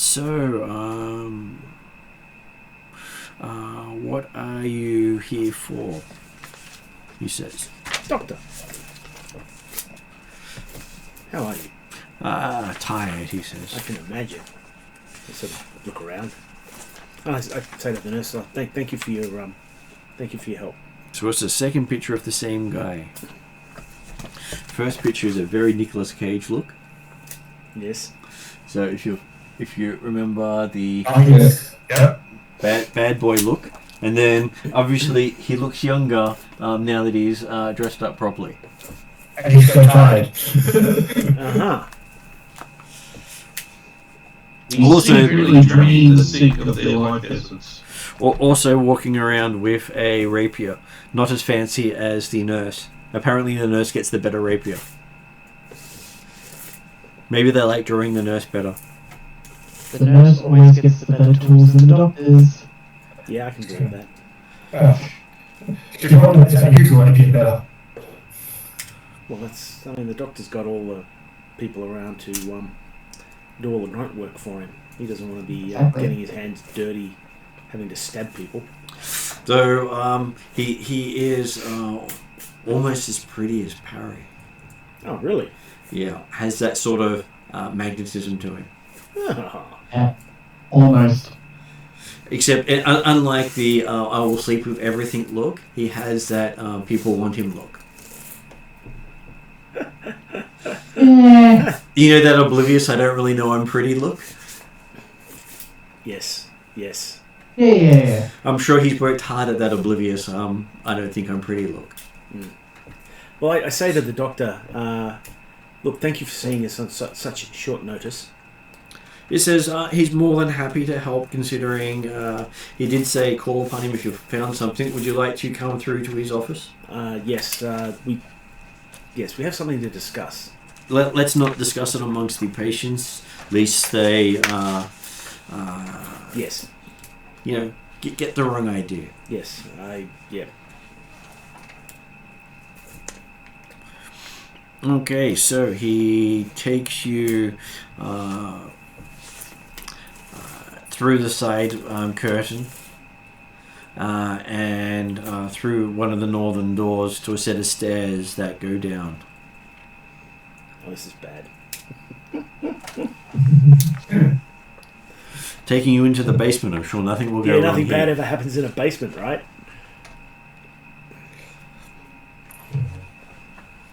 As we're heading down, my character says, so, is this your office? Says, oh no, this is just the intermediate area where the maidens relax between duty shifts. But we also have another ward here for some of the outliers. And my office is on the other side. Outliers? People who seem to have symptoms worse or beyond that of other people. Not sure if they're more infectious or less infectious, so we house them here. Yep, understandable. And as you're passing through that area, so the area where the maidens are is rough. Functionality of the warehouse below gives way to beige tiles and whitewashed hall of the floor. Double doors engraved with images of rampant gazelles stands at the south. Their once fine teak bearing obvious scores and chips from rough use. Then, once you pass into the other ward, rows of white sheet beds line the walls of this room. Each bed holds a patient restrained by leather straps that bind the figure to the sturdy metal frame. At the room's centre stretch simple wooden work tables, each covered in fluid-filled beakers, intricate glass tubes, small burners, and other alchemical instruments. He says, in here we're trying to determine issues relating to curse, chemistry, and science. Hey, Zathrop. That's up your alley, isn't it? He's already looked at the patients and looking at the instruments near them, and you can't make an assessment, medicine check. So it looks like they have quite an extensive alchemical lab down here. Looks like they've gone for the alchemical approach to deal with things, not just the that of religion and prayers. Because hey, I'm sure saying you can pray it away will go down well with some of them. Well, you can't trust God because they can be fickle, but science is consistent. And taking you into the back room, blood, bile, and other humans bubble away within this oddly formed beakers and twisted tubes of a sizable laboratory. Any wall space left in view between cabinets or overlaid in bookshelves is covered with worn parchments depicting magnified aspects of human anatomy in grisly detail. Many pierced with pins and flags like the war maps of a veteran campaigner. In the corner, a desk of elegantly carved white ash bears the image of a herd of antelope, but stained from dark chemicals and gore, disfiguring the once beautiful piece. Do we know what the importance to do with the antelope and the examples in the previous room? You would expect that that's more related to some sort of nature god, or animal god. Most of most of those sort of depictions may even be elven in nature, because of or could even be related to the humans of the upper lands. The barbarians, Shoanti. I was trying to find the name, and it took me quite a few minutes just to find that one word. I've been struggling finding specific words today. Yeah. Do these images look like they've been there from the doctors, or with the fact that the alchemical stuff started to disfigure the picture? You believe they were here beforehand, and they've just been adapted to use with the hospital. Okay. So this looks like it might have once been some sort of elegant place. Okay. Because that would be looking around the room, looking at various equipment and pictures and things like that. So this laboratory is better than the ones you remember back home. You've never actually been in a laboratory with this level of equipment. It's good to have a closer. I mean, unknown to the rest of the party, Jasper's eyes are like round dish sauces, because while he's not totally into the alchemical thing, he does dabble in potions. And it does interest him as a thing, but yeah, it's more just like, wow, look at all the shiny glass, and really resisting the temptation to knock like a beaker off the table.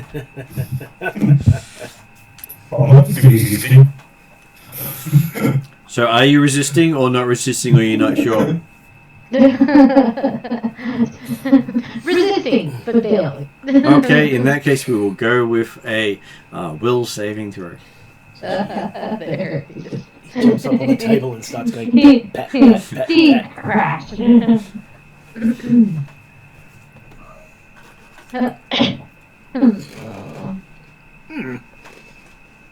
Jokes on the doctor didn't make it cat-proof.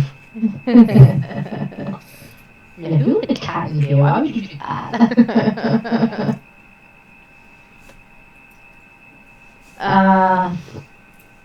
Will saving throw. That's okay.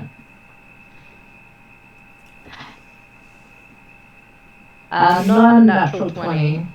Okay, so you resist causing a scene.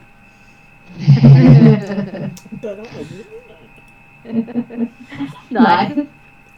It's good to know that I can. Occasionally, I'm sure you do. But you had to choose to resist. If you didn't choose to resist, it would have happened. No. Okay, so He sits at the desk and gestures to you to the stools and says, "So, what information have you gathered?" As he pulls out his journal and gets ready to write. He says, I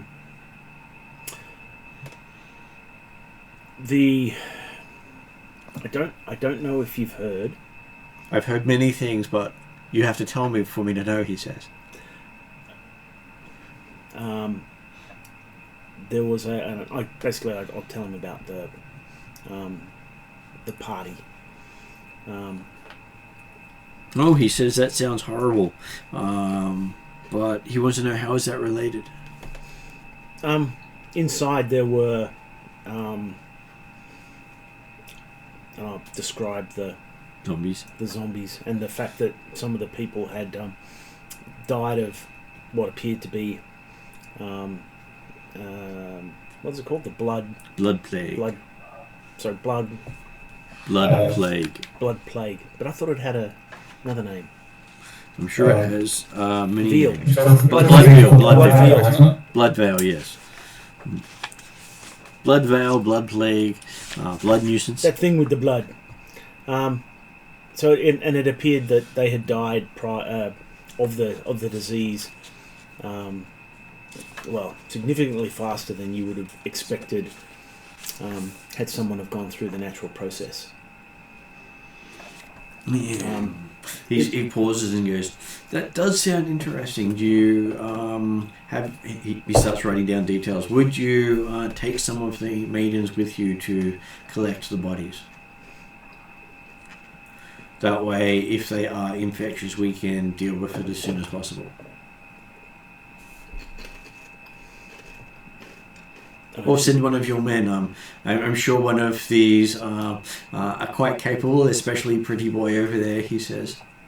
So I have no problems with taking some maidens to investigate, collect whatever is needed.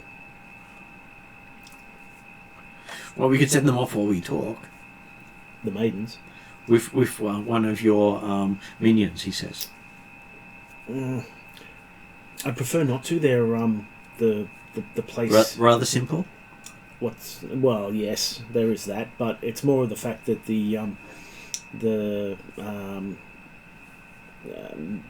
manor house is exceptionally dangerous. Well, okay, so he's more than happy to wait here for you to come back with more information. He closes the book up after it's dried for a bit, and calls out to some of the maidens in the other room who come back with a group of 6 maidens to travel with you and collect any of the dead. They're carrying body bags. Very well. So I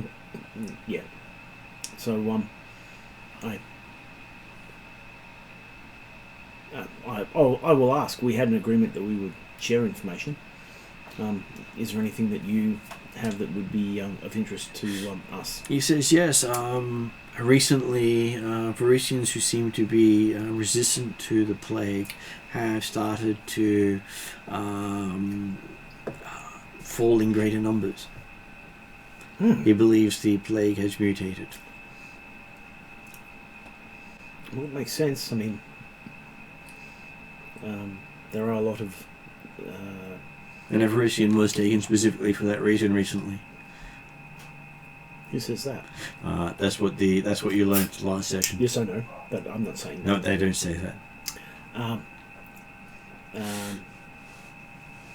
I was merely pointing out that when a disease lives amongst a potential new set of hosts, and it's not. I don't think it would be unusual for it to jump to someone else, or to those people. No, he does say it is unusual for it to jump so quickly. You would have expected it either to have affected them about 7 or 8 months ago, but not after 8 months to change. True. You'd expect a early onset, not late onset. And the plague has taken advances in the last week. That is You troubling. don't get changes? It's This very is- troubling. Yes, the uptake in Varisian humans has increased by 75%, he says. Bloody hell. Okay. No, he says Asperger's is not involved. He said a week ago, he said. I kind of nudged Willie and like, Wasn't the party a week ago? yeah. Yeah, yes, Kitty. Oh, there you go, yes. Yes, And, Kitty will.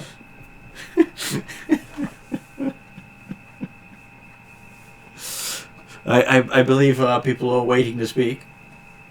Go, Willie. I look down at the cat and say, yes, Kitty, we'll be outside soon, and you can go to the bathroom then. Jasper kind of like hackles come up a little bit and feathers stick out on him, but doesn't say anything else. Oh, I thought you were coughing up a furball then. Okay. So I stand up and I say, we'll return shortly. He says, he sticks his hand out to shake. Yeah, I've got no reason not to. And he says, good luck, and he hopes you don't die. Thank you. I hope the same of you and your wonderfully talented people. Well, hey, any new plague encountered may be the last. Yeah, very true. Very true. He does have a few things that help him against it, but it's not all useful. Well, the plague doctors have got their little plague hats and whatnot. So. They do. And he has his hanging on a wall behind him. Okay. So I guess we walk out of his room. Yes. He And you've points got out 6 of these. 6 of these maidens have decided to travel with you. Mm-hmm. And they happily follow you. At least they're not trying to kill you. That's always a good sign. It is. Definitely is. So I will lead them Ta-ta. to the house. Did Garth get an opportunity to be looking around the various stuff in the room before you got that again? He did. This guy's stuff does seem to be centered around identification and purification. Just that you can't quite get a bear on what he's purifying.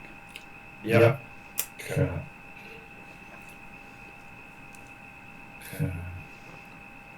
Because some of it looks like he's purifying an antidote to make a stronger antidote. No, he's not. No, he is not. Just so you're aware, Willie is very, very wary of these Grey Maidens. I'm actually thinking that they're going to attempt to murder us when we get to the house. Because these are bad guys.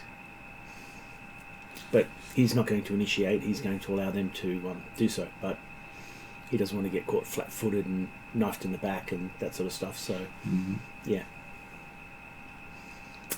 Do you hear a "Hey boss" from one of the maidens? In a elvish voice.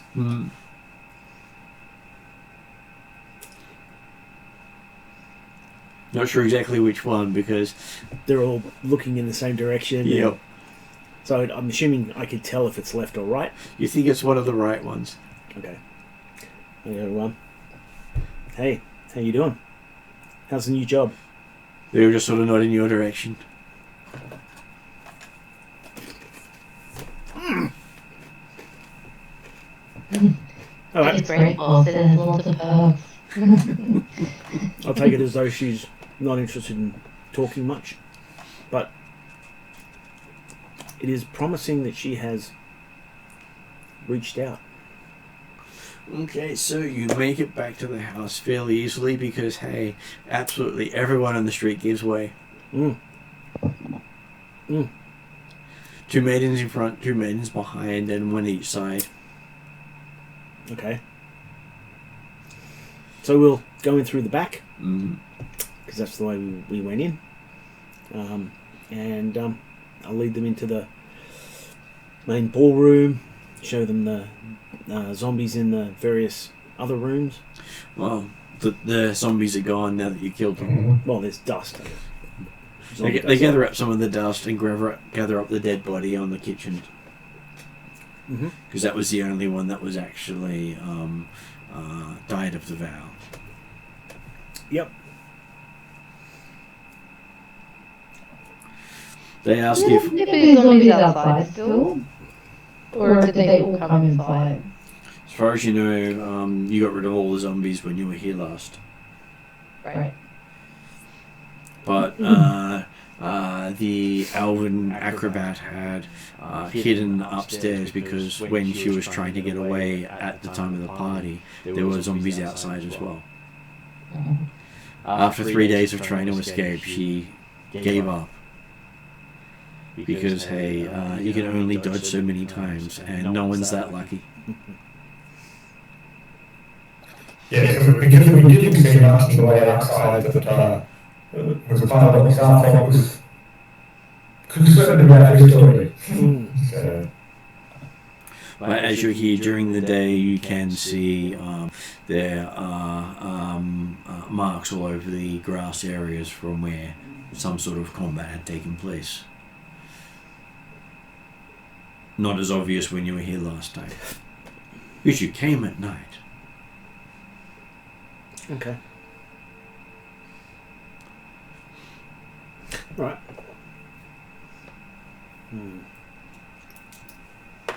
So yes, they don't seem to try to assault you. You feel disappointed. I do actually. I do feel disappointed.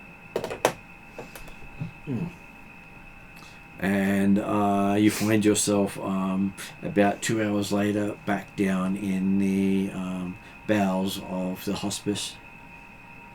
And I'll get each of you to make a perception roll. Perception. 23. 25. 26. 27. Do we have a 28? Oh, come on! Is there one? Come on, 27. 24. I'm just waiting for Paris to say 28 because everyone has one up to everyone else. 34 upgraded. And he breaks the trend and he gets an actual 20 and is so much higher than everyone else's. Okay, so Perry just being sure if it's fine. Perry is sure that half the books are missing from when you were here earlier. Oh. As in, they're trying to move shop. And some of the apparatus has changed. It's not obvious to everyone else.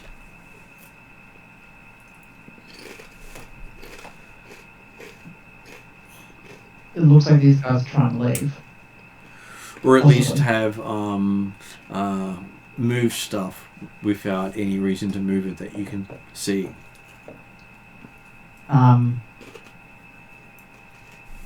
I notify Willie quietly, saying things have shifted, books are missing, apparatus have changed. No good reason why.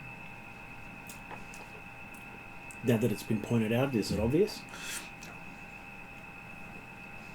You looked, but you didn't take it. There's still books there. There's still apparatus there. Are there holes where I would have expected that books would still be there, or...? Well, it may not be as full as it was before, but hard to tell. Does like Jasper and as is notice or have not quite as strong a suspicion as Parry, but looking at it, it's still got bookshelves. It's still got apparatus. It's still a rather full bookshelf, and it's still rather extensive apparatus.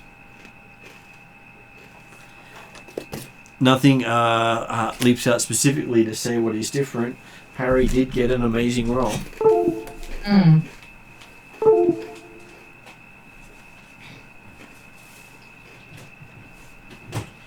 What else would you like to do? Is the beaker that's still on the edge of the table? No, it's actually been moved back. Maybe he had some inkling that you were about to cause a mess. That's funny. That's why I asked. That's why I asked. Would you like to move it to the edge and go bop? No, I won't it. Yeah, completely accidentally. No. It's been moved. Noted.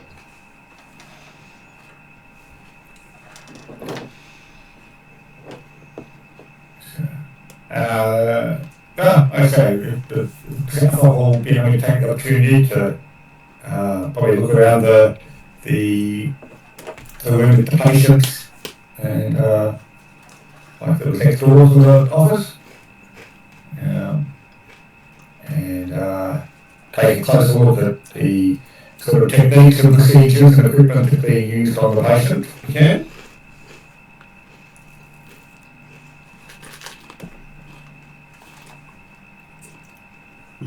Give me a medicine check.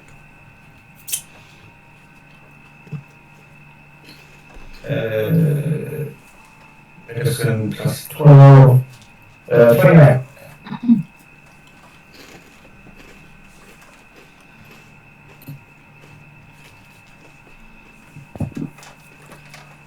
The majority of the apparatus is measuring. So they seem to be measuring various aspects of each patient. Does there appear to be any records and charts or anything like that on patients? There are extensive charts on patients. Seems to go back to when they first came here, showing various readings of each patient. And the readings indicate any success in abating the disease at all? Well, the first one you're looking at, it seems to have accelerated. Mm-hmm.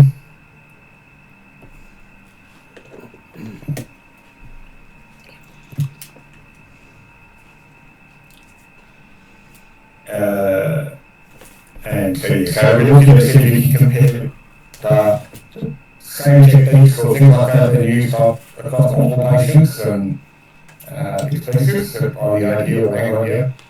If they found that it accelerated on one, how often did they use it and whether they used it on others? And you can, hang on. That should be a good technique for curing things and finding out get it worse.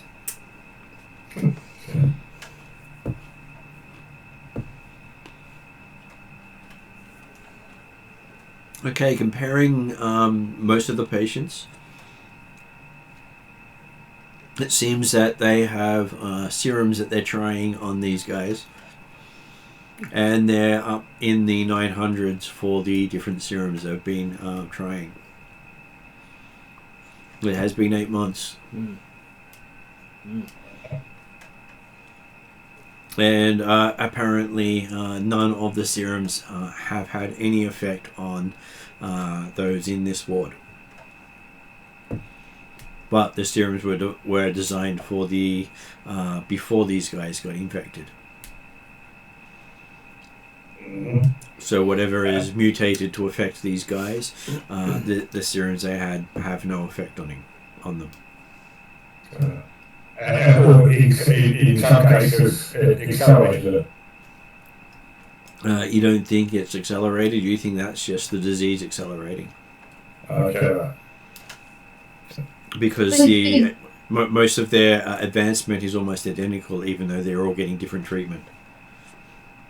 So given that we kind of all we learned like 2 hours ago, which we didn't get to discuss really because there was great maidens with us.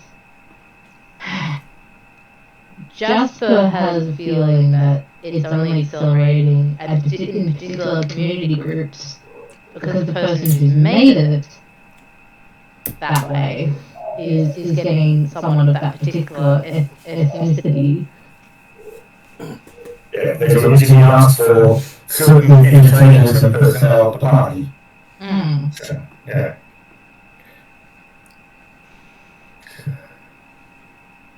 The people on this floor that are being segregated, is there anything special about that? They're all Varisian. Yeah. You did say it all went up by 75%.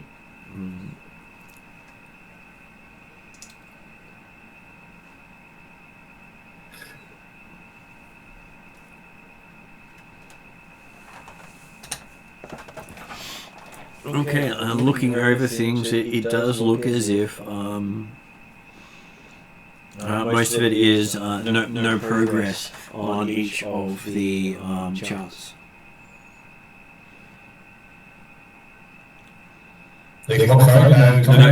No progress written on a lot of the charts.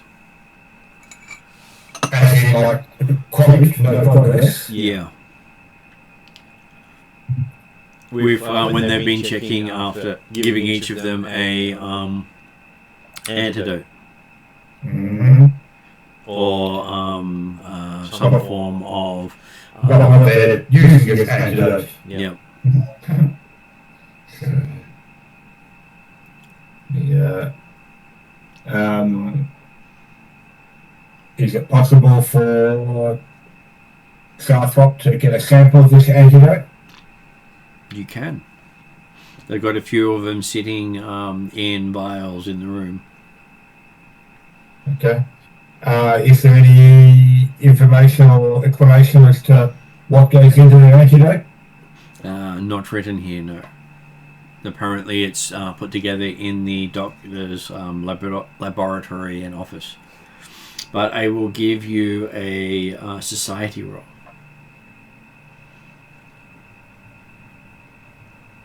Oh, that's not okay. Okay. Which is making it 35 upgraded. Okay, as you're going through all the charts look as if they're only a day old at the most. Yeah. For the 7 days worth of records. Sorry, so these are the charts on the patient, not looking back into the doctor's office, you mean? These are the charts for each of the patients. Yep. They only look to be less than a day old. The ink is still a bit damp. Yeah, actually, like yes, despite the fact that there's apparently different date core information on them, it all appears to be written at the same time. It does.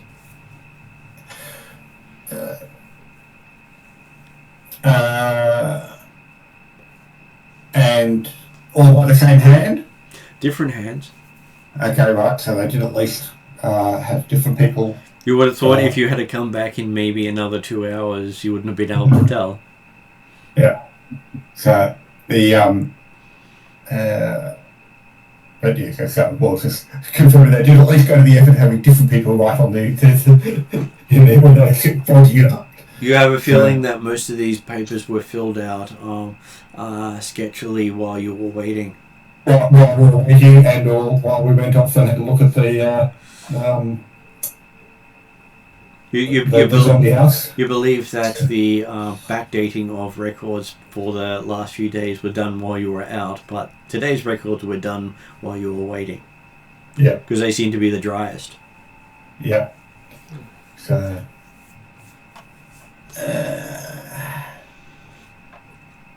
And hey, you wouldn't have picked that up if you hadn't have gotten the upgrade. No, sorry. Was that last time all that was ready? Who else is around while I was looking over it? The maidens are eyeing you quite with interest. Can I recognise the one that saw me down the storeroom? No, they all look alike to you. All look the same, yeah. But I think they would be cured if I did. But it's much like stormtroopers. They're designed to make them anonymous. Yeah, no, so funny. So, in fact, obviously, the one that's in the room is the one that saw me in the storeroom because it looks the same. They're all called Tim. So it's certainly something that, yes, while I was looking over bits and pieces and say, I was here to help, and I was saying that. But yeah, look at the record. So, and you said you weren't a doctor, so you can't explain it to you right now. So, are any of the doctors around? Well, they say the doctor who looks after this is Davarolis. So the other doctors tend to the less infectious above. Davarolis. But okay, he's got all the other doctors who are obviously monitoring patients. Davarolis doesn't do it 24 hours, obviously. Well, no, but they're under his care. Yeah. So,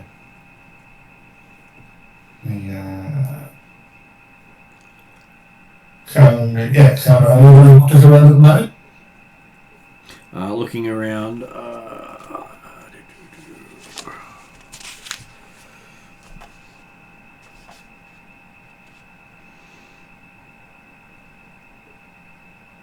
You do see three of the doctors here at the other end of the room. One of them looks up and says, what are you trying to ask for, Gnome, he says. Just curious that looking at you're testing these apothecary solutions, which obviously is a good way to go.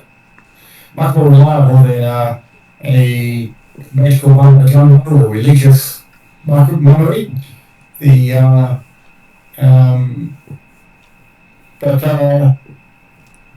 doesn't seem to have been much change in the ingredients or methods used. Can I have a look at some of the original medications and we can work out what actually needs to be done? He says, that's the purview of Dr. Davalis. We're just following his regime, so at least one doctor's on top of everything happening. Okay. Last thing we want is for multiple doctors to mess with things. Was that one of your dice? No. You haven't actually checked with the doctor before you're interrupting his research? He says you haven't spoken to the doctor before you're interrupting his research, they say? I was talking to you earlier. They sort of look suspicious at you. We're talking earlier, and so I had the opportunity now to examine the progress. So, yes, they're saying, I'm sorry, it but is really progress. they don't recognize you as an actual doctor. I'm sure your armchair physician is fine, they say, but they're the experts on this field. Well, no, you're not. You just admitted that Dr. Davalis is the expert, and Dr. Davalis is one of his attorney going to be out here for too. We're the experts on treating the people, he's the experts on the plague.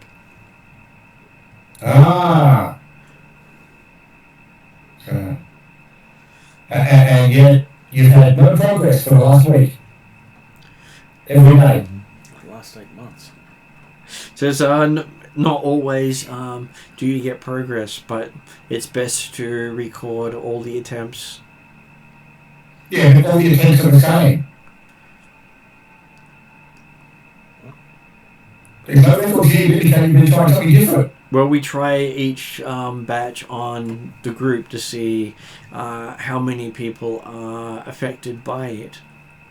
Because if we try it only on one person, there's no guarantee that if it works on them, that it will work on another, or if it doesn't work on them, that it won't work on another. So we need to test it as a batch each time, which is why they all get the same treatment.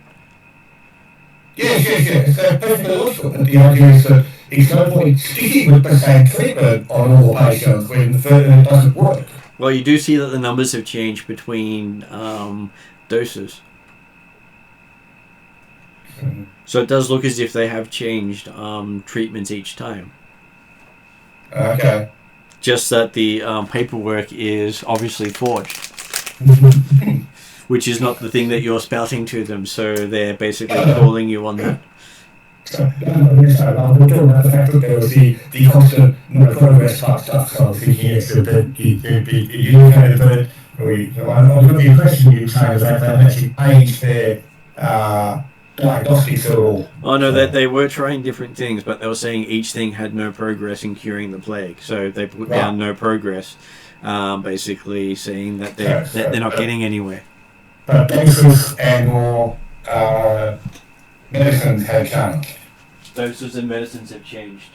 Right, okay. So, well, it looks like I've got enough here. Don't see you on the alchemical lab and have a look at the formulas you've been using to come up with these medications. Okay. Obviously they're ineffective and we'll need to improve them. So you take that up with Dr. Davalis. I'm sure he'd be happy for your insight, he says. Obviously, that's why he's happy.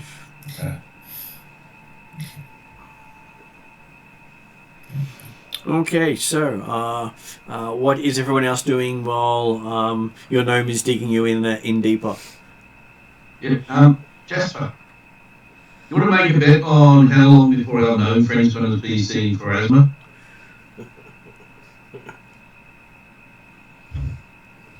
I don't think I need to make a bet on that, do you?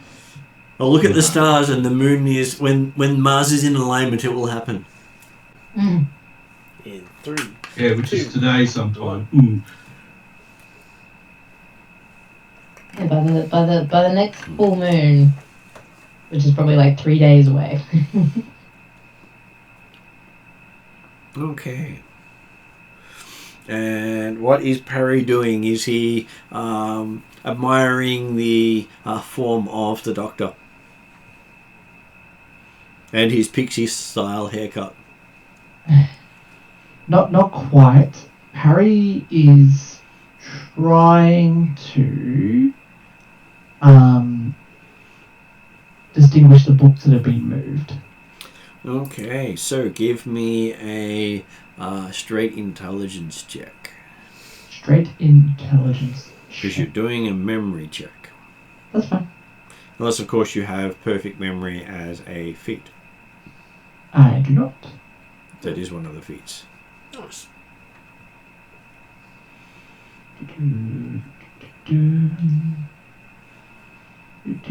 That's a 24. Okay, you believe a bunch of his journals are missing. A bunch of the Doctor's journals are missing. Okay. Probably where all the spicy stuff is. Is the Doctor's left, yes? Oh, no, he's in the room with you. Oh. The vast Doctor, not Dr. Davalis, you mean? Dr. Davalis is in the laboratory office with Harry and the others, whereas Zarthrop is in the ward with the lesser doctors. Cool, happy with that.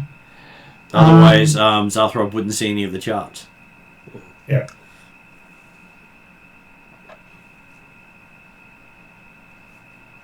What would Perry like to do? I'm going to point at the bookcase and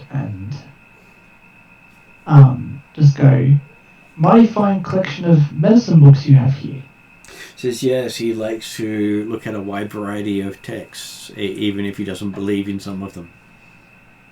He goes on and says, you know how gnomes have this mistaken belief that, and he starts going off down this whole Fey side of healing things. That just sounds completely inconceivable. And yes, he knows what that word means. Inconceivable. Inconceivable. You don't know what you think it means.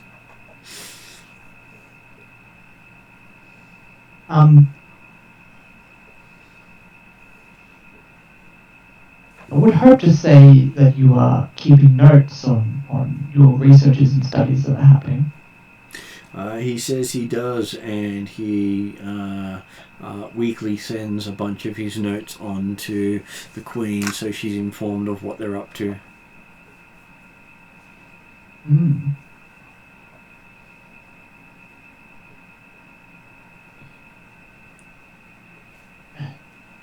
Harry is really intrigued about these notes. That he knows are no longer there. And he has given you a logical reason as to why it's not there. Yeah, I understand that. It's a steaming. So I'm gonna just poke the bear continually and just go, so anyone but the Queen go through your notes? Oh, he goes through it with the various doctors working here, making sure they follow the various formulas he's trying out to see what sort of side effects or benefits they provide. And he keeps annotations and notes on each formula.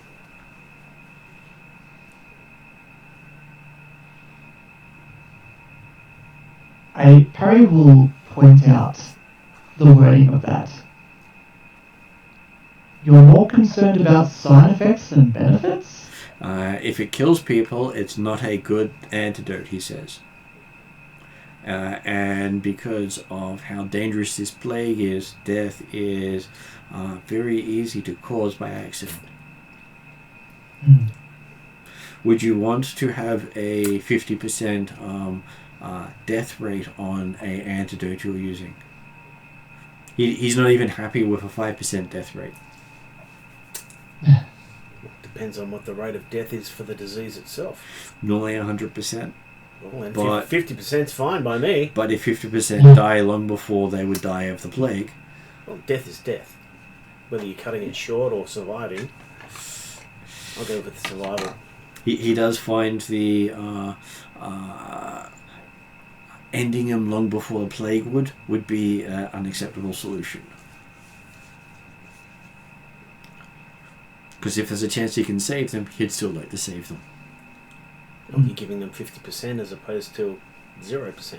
No, he says of the 50% who don't die, they'll die of the plague. Ah, okay, well then yeah, that's my point. So he's trying to find a cure that won't kill people.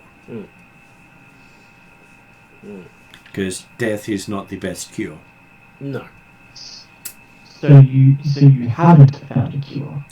You're either killing them with your concoction or the plague is still getting them? The plague is so virulent that normal anti-plagues do not work.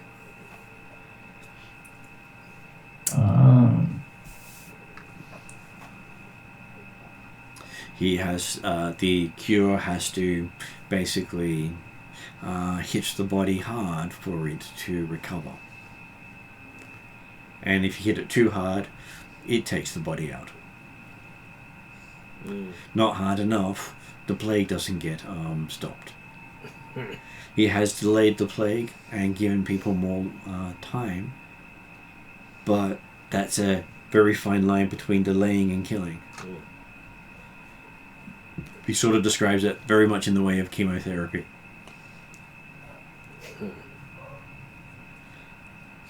Has any of the plague victims come back as zombies? He says if they had, they would be dealt with accordingly, but none of his reports have that happening. Why have you come across zombie-spawned plague victims? It was hard to tell if they died of the plague or they were killed off and then someone has raised them. So, Well, still under investigation. He says from his experience, those who die of the plague don't come back as a zombie. But then again, he does have the bodies burned within 12 hours of finding them dead. Yeah, that's understandable. 24 hours after finding them dead, who knows what will happen. But he doesn't wish the plague to spread further. Yeah. Because the dead can still pass on the plague. And the dead create new and more exciting diseases as well. They can spawn mutations, he says. Much like what he believes happened to the Varisians. At this point, Zarthrop comes back in. And does Jasper knock a beaker over?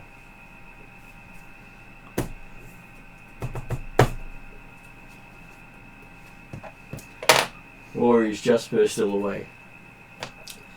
Yeah. I never left. So what is Jasper doing while everyone else is talking science talk? Jasper is listening in, but I'm happy to make another will saving for, well, kind of side-eyeing that beaker. Sure. Will saving throw with disadvantage. You are bored. The GM is helping. I'm helping. But of course you'll probably get 2 natural 20s and go, damn it! I've got 15 and 12 on the dice, so that's not too bad. So obviously I have to take the 12, which gives me a total of 24. Yes, you are resisting knocking things over and breaking stuff. You feel very good about yourself. You're helping. Yeah, I can be a responsible cat. And as you're staring there looking at it, you see a black paw coming out of the darkness just battered off the side of the bench.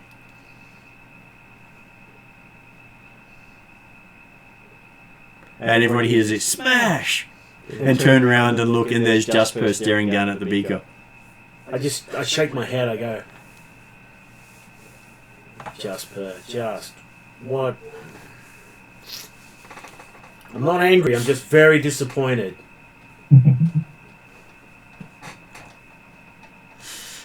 But... No, don't want to hear your excuses.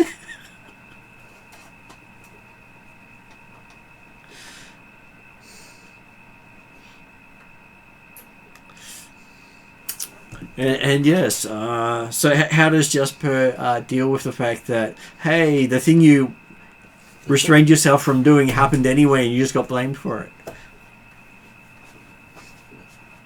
it? Can Jasper see what this black cat or black paw, like, is it still there? It's not still there. It's like it was only a paw at one stage that just appeared out of nowhere and pushed it off right in front of you.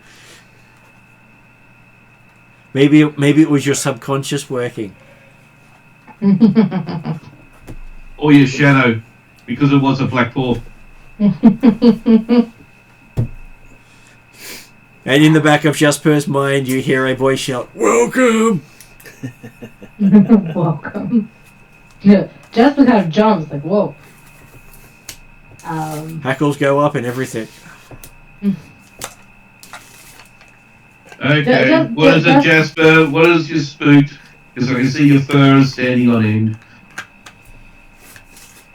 The beak is not going to hurt anyone. It's nothing. It's fine. I'm very sorry. I don't know what came over me.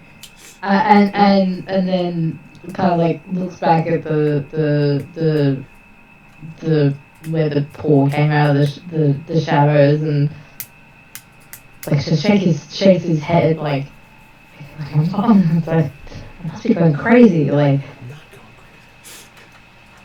hearing things, doing things that I didn't want to do.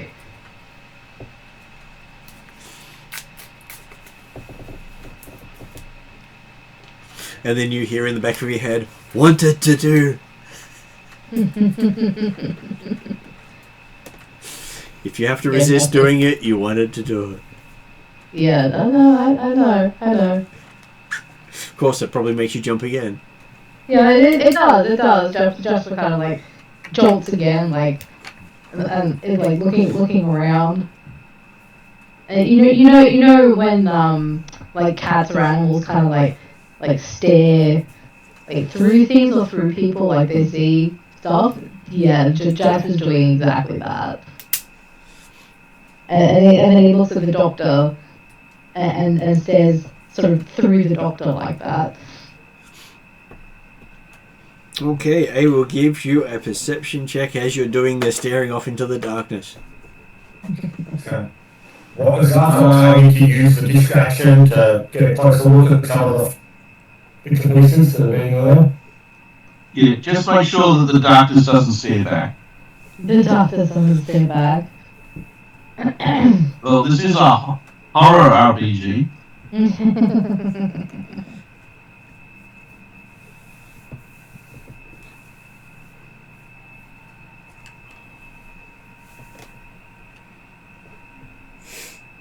So what was Jasper's perception?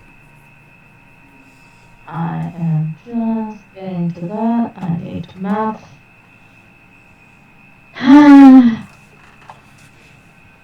24. 24. Okay.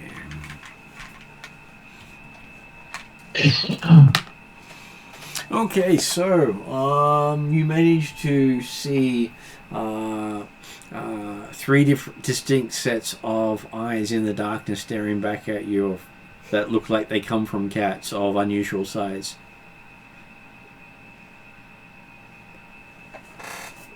Jasper kind of mumbled under his breath. So just so you know, it was a natural one. What, for them to not show themselves? Yep.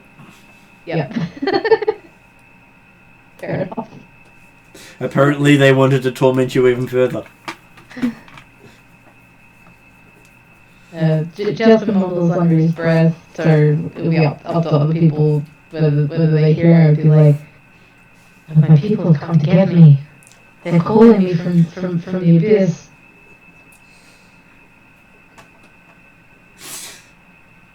Well, technically they serve Demon Lord Hank. They're coming from me from the abyss. They want to ride me like some sort of meat toboggan. The darkness is calling. It's staring at you. The eyes, those horrible eyes. Wouldn't it be those tempting eyes, those wonderful eyes? Maybe. They are cat's eyes after all. I said my people. So up to interpretation there. Okay, so while Jasper is having an existential crisis, what is As doing now that you've got our gnome investigating the various concoctions being made here? You have Jasper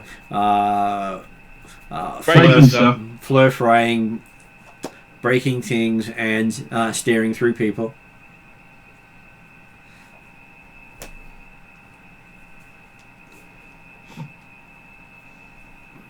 I am interested in the doctor's work, but I don't want to disturb him due to the fact that I don't really wish to go and see my god at the moment.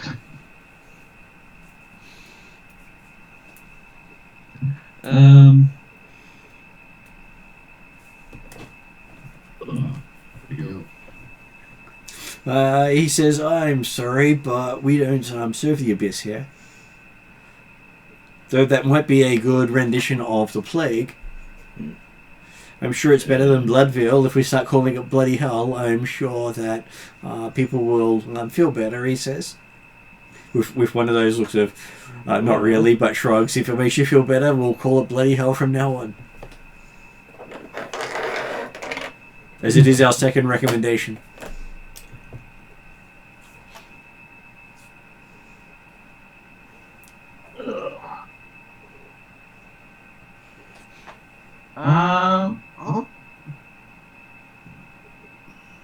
I am sort of skilled as a... Well, I do have magical researcher. So if actually the doctor actually requires any help, I am actually a expert in medical research. Are you good at making anti-plagues, he says? I am an expert in making anti-plagues. And what makes you an expert in making anti-plagues, he says? My research experience. Your research experience, so you make potions all the time? Alchemical potions? Yes, to the fact That have no magic whatsoever in them?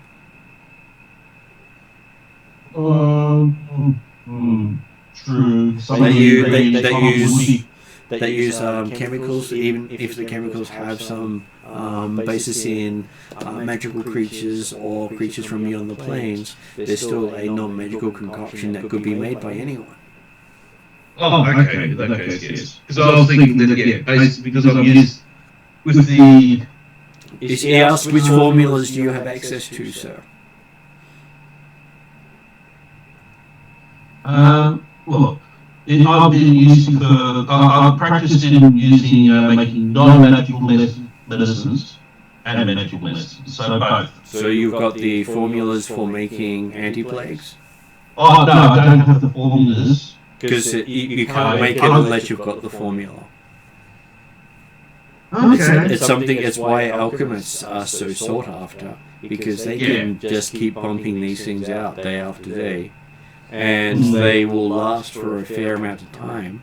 Some of them months. Okay,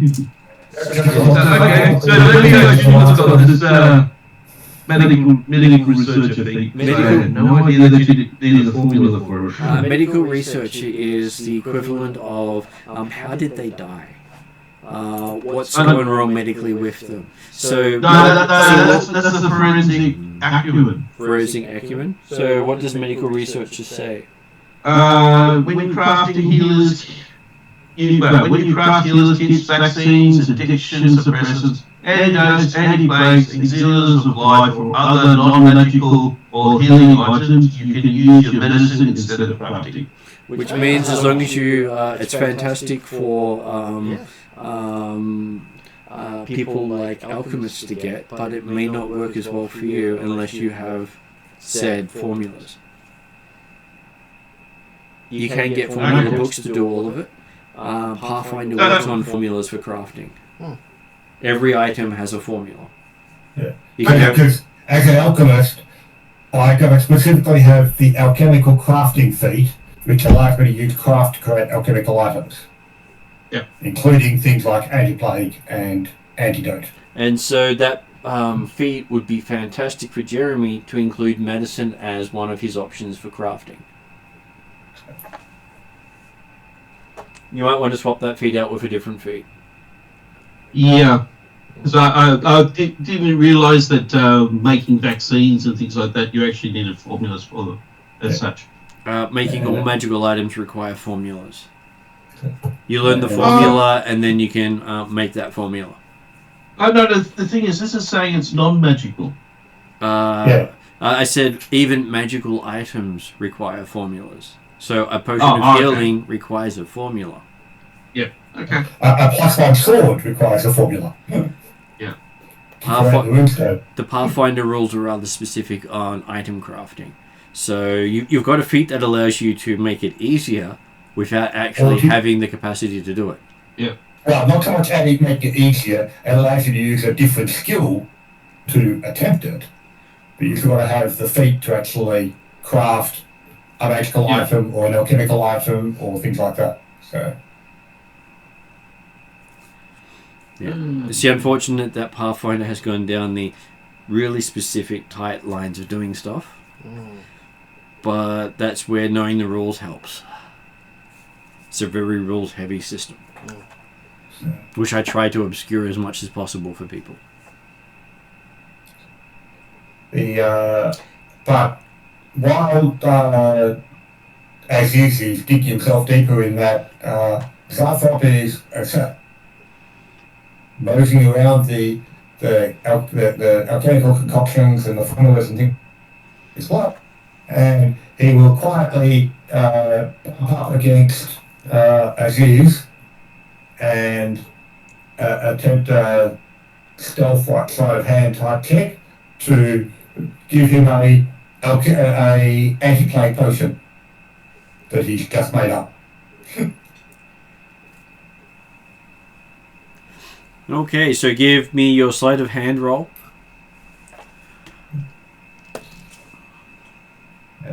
12, 23 on stealth. Okay, so yes, the Yes, doctor. unless actually a thievery, I don't know, but in which case it would be 25. So, It is a stealth. Stealth, yeah. Oh, okay. So sorry, thievery can also do it. Palm an object onto another person would be what you were doing. So it was thievery.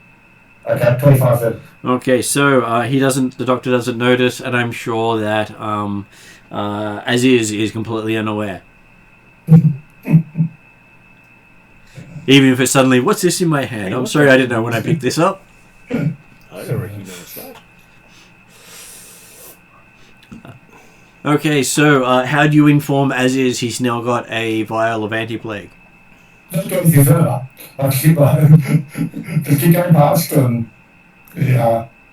Okay, so a moment after, figuring out that you actually don't know how to make these things, but you could use medicine to do it, you realise you picked up a vial from somewhere. It's bubbling away in your hand. Okay, put it back on the table. Very good. It doesn't look like any of the other vials on the table. You don't know where you picked this one up from. All the other vials are straight, and this one's got some sort of bulb in it. Oh. So it's got a rounded base. Test tube. Yep. Yep, so basically it's something that the crazy gnome would make. That is true. He would even throw these things at people. Yes, as I've received a couple of them.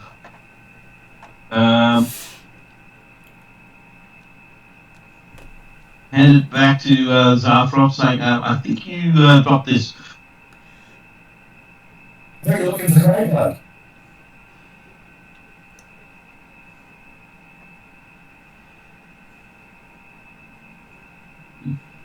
Yeah, I've changed that to congift is the negative crossover.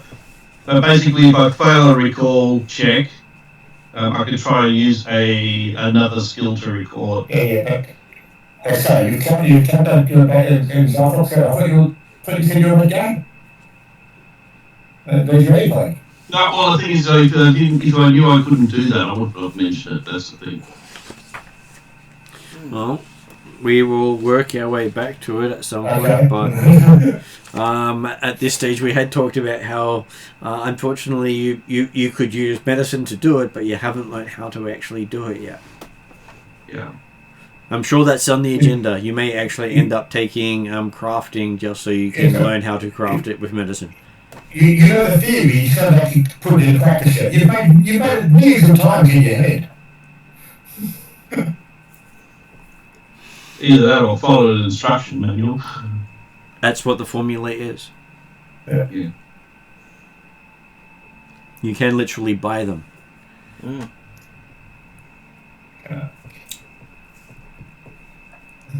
Yeah, so has Garthel actually noticed if Dr. Tavalis has any formulas that he apparently is working on? He has quite a few different formulas going by the looks of the apparatus. Give me a memory check for Zarthrop. Intelligence, straight. Straight intelligence. 13 plus 5, I think. Yeah, so 18. Okay, so the formulas on the benches have changed. From what they were before we went to thing, or before we went out to look at the patients. Yep. The pages still say the same thing, but the things behind them are different. And can he recognise what the difference in the effect would be? So either it's at a different stage of the preparation, or he's changed what he was preparing. Yeah, but I'm wondering if you work out what it was, what officially or apparently he's trying to do. Apparently he's distilling anti-plagues. Yeah, and before they were... You can't quite remember. You didn't actually get that much detail last time you were in here. Okay. You're in here rather quickly last time. Yeah, okay. But it does strike you as there is something odd. Yeah. So. Enough coincidences, and I'm sure it's a solution.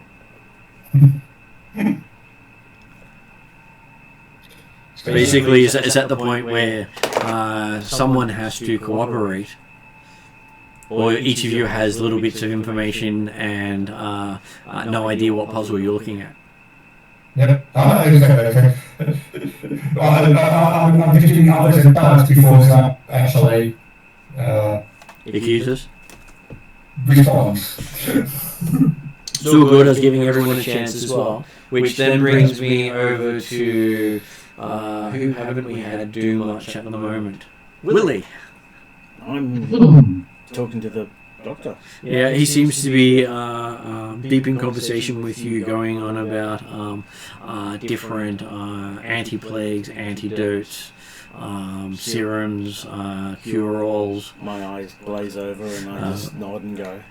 Talking about various creatures that can be used as components.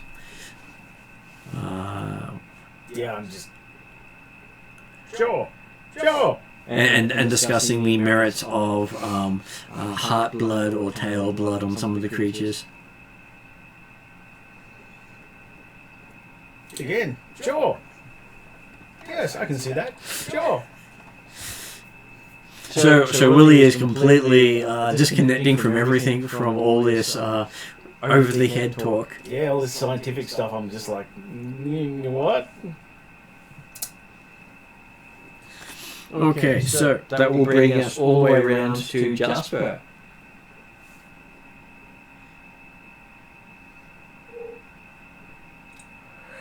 Yes, the eyes still have it. The eyes still have it.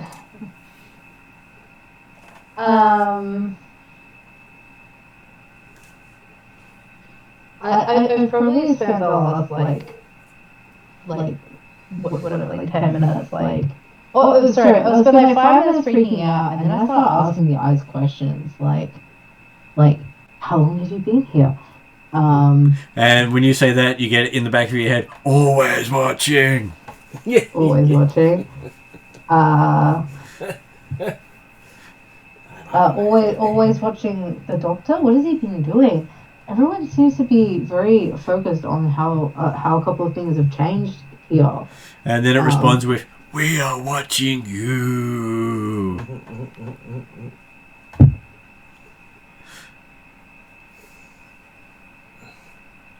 I'm sure that makes you feel so much better that they're staring at you specifically. They're following you around and watching you go to the bathroom. That makes you feel very comfortable to have a guardian angel.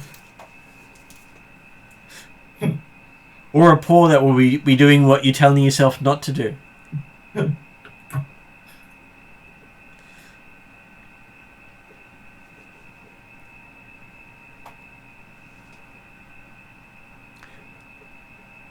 What question would you like to ask your voices next, Em?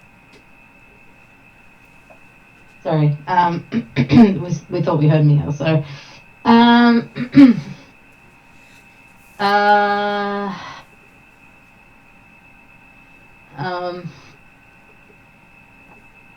What do I want to ask them next? Well, they are watching you specifically. Yeah, okay. You're watching me. Okay. Have I been doing a good job? Have I been a useful cat? I feel somewhat underwhelmed sometimes. They respond, underwhelmed. You get lost a lot. You're not sure exactly. Are they agreeing with you? Are they making a statement? Are they being supportive? New information. Mental crisis. Okay. How can I do better? I really want to help these people. Get good scrub. They seem to be doing good work, but they seem to sort of not take me seriously. Okay, so you get a response before the eyes blink and disappear saying, act and save. Of course, that gives you absolutely no context. Act and save.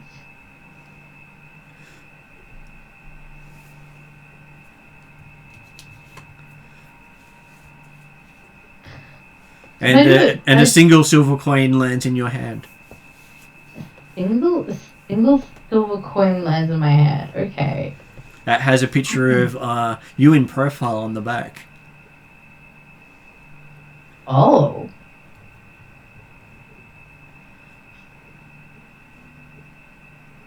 Okay, that's really strange. Can I? Is it? It's not insight in this. Perception. Perception. Yeah. Well, how much perception? Law. Perception does a huge amount of stuff in this one. I'm thinking. I don't think perception is quite what I'm after though. Because I want to understand the deeper meaning of it. Religion. You could be like occultism. Or occultism. Or law. I would go for religion on this one. Religion. Alright. Might not be your best skill, but it is the appropriate skill. Alright. I don't think I'm that bad at religion, because I think I took occultism. I've taken occultism to expert, but I think I am trained in religion. Just trying to find it the other way around. Yeah, I'm trained in religion. So not bad. Plus 10. It's not bad.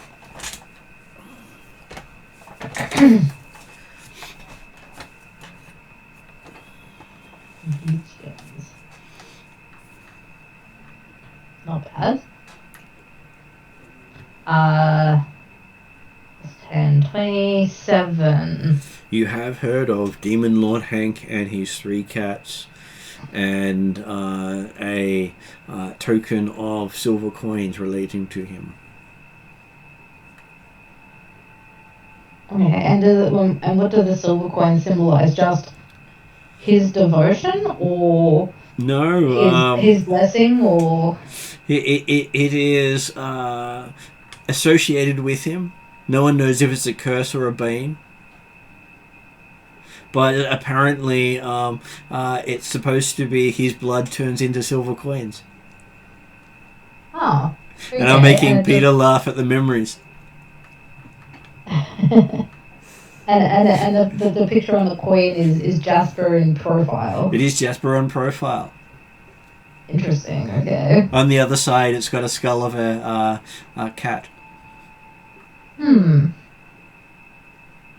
So, it's life or death. I'm sure it has no connotations. While you think about that, we shall move on to parry.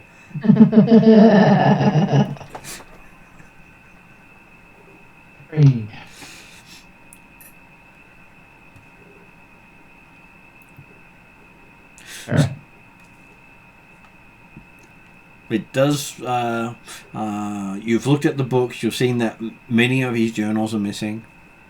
Yeah.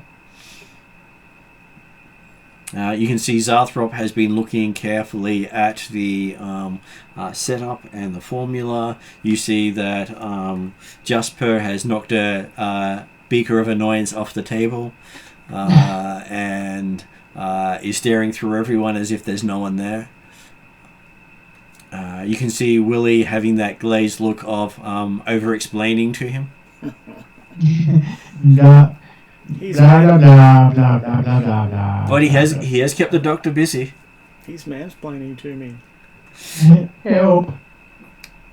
I love how I just commented off my he's getting mansplained to, and then you say almost the exact word. And as he's looking a bit puzzled at the potion he's giving back to Zarthrop, who doesn't seem to care about it.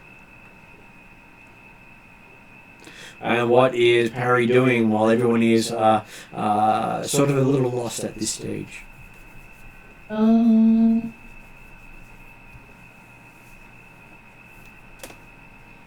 Willie has the caught up in mansplaining conversation. He has. And you're not being discussed at all, so they're not doing the right mansplaining. Mm. Yeah. So non-parry mansplaining, how dare they? How dare they? When it comes to explaining of man, Harry must be the first topic.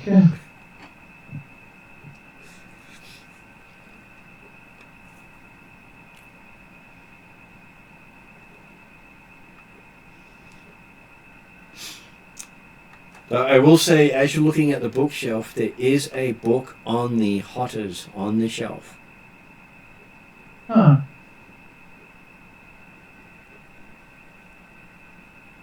Do you investigate? I will investigate this book. Okay, as you pull the book out, it does seem to reference the transmutable diseases as spread by the Hotters. As it starts listing various diseases that are spread through Varisia due to the Hotter family. Tracing back almost 2,000 years.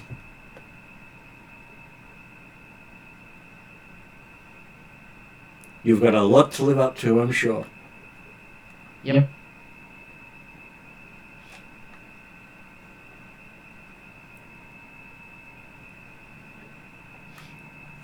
But it does estimate that over 1,000 people have been infected on average over each year.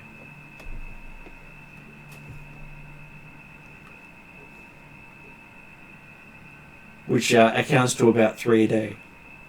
Yeah. Maybe 4. You knew your parents got around a lot.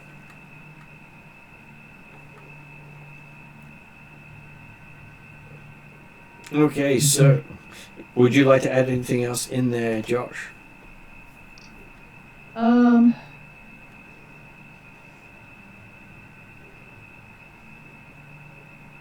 Probably not. I think this is now going to be Parry's going to try and investigate where the journals have wandered off to. Okay. Well, everyone seems to be distracted. What is Aziz doing before we return to Zarthrop? Well, trying to give Zarthrop back his potion bottle. Okay, so looks like we are going back to Zarthrop as you're being handed back the bottle. Apparently they've left it up to you to solve this conundrum. So I think you were explaining that. Okay, well, that's easy. We'll toss it back into his pouch and go for it. So it's just... I'm not certain you should have faith in your staff, Doctor. He says, what do you mean, Gnome? Well, don't you... I think certainly they're not actually applying your concoctions appropriately or effectively and maintaining the documentation appropriately, because, hey, I mean, they clearly just tried to bodge up a week's worth of records in the last hour. So And of course, I mean, you've also got the situation of changing your record to be committed. So I suppose it must be together. You're certainly trying to work in the forestry side of the house. So, As well, okay, he'll go check with the staff and see what they've been doing. yeah, okay, so Dr. Sarthorpe will go back with him and point you to a record to say, look, he's you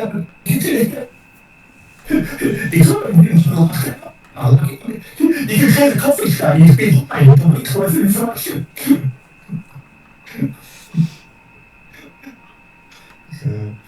It's good to say some. They say that using your concoctions, but always say your concoctions were clearly flawed because, hey, you've changed your formula and you. So, what are you really trying to do here? Okay, he says he's not sure what's going on here. Why don't you go get the others and he'll meet you upstairs. We should check the main floor. Okay. Well, did the others come out of that room or they all stayed in the office? I believe they stayed in the office because... I'm no longer being bored to death. Yes. I'm taking the opportunity to... Breather. Yeah. He can talk. Yes. He's got the charisma for it too. And to be perfectly frank, he used a bardic performance on you to do it. That's like... Okay, so he says he will meet you upstairs. You go get them. He will try to check their other set of records to see if there's any inconsistencies. Mm-hmm. Sure.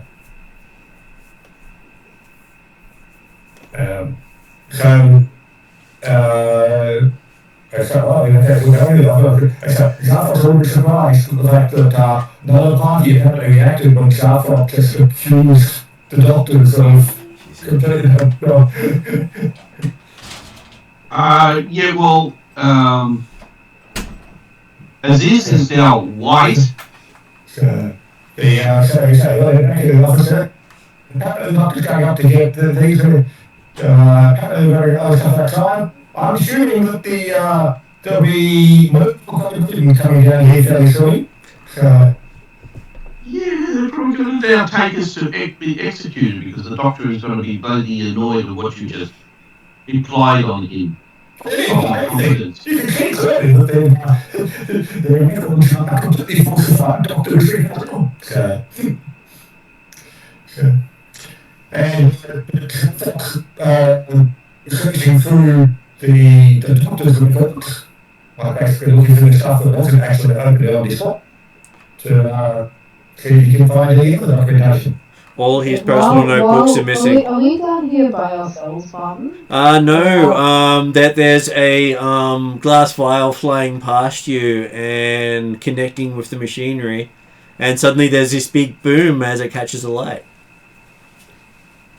So there's you and a fire.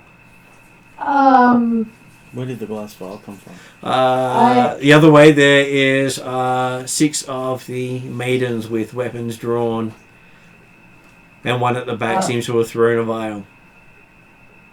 I think we should burn some rope and pray. And Jasper hears in the back of his head, "Defend thyself." Again in that yelling voice, like, defend yourself! It seems like we've had enough talk. As credits start to roll. Yeah. And next session you won't have a Zarthrop to help you. Someone plays Zarthrop?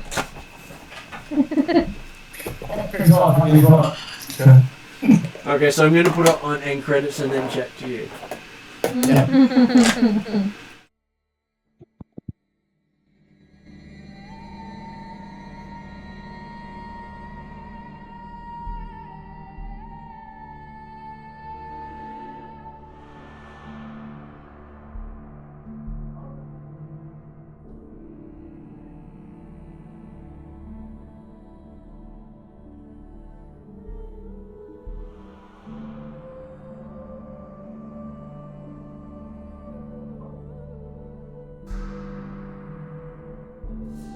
Yeah, same here. Since I wasn't going to play out of game and knowledge. Hey, they look like books.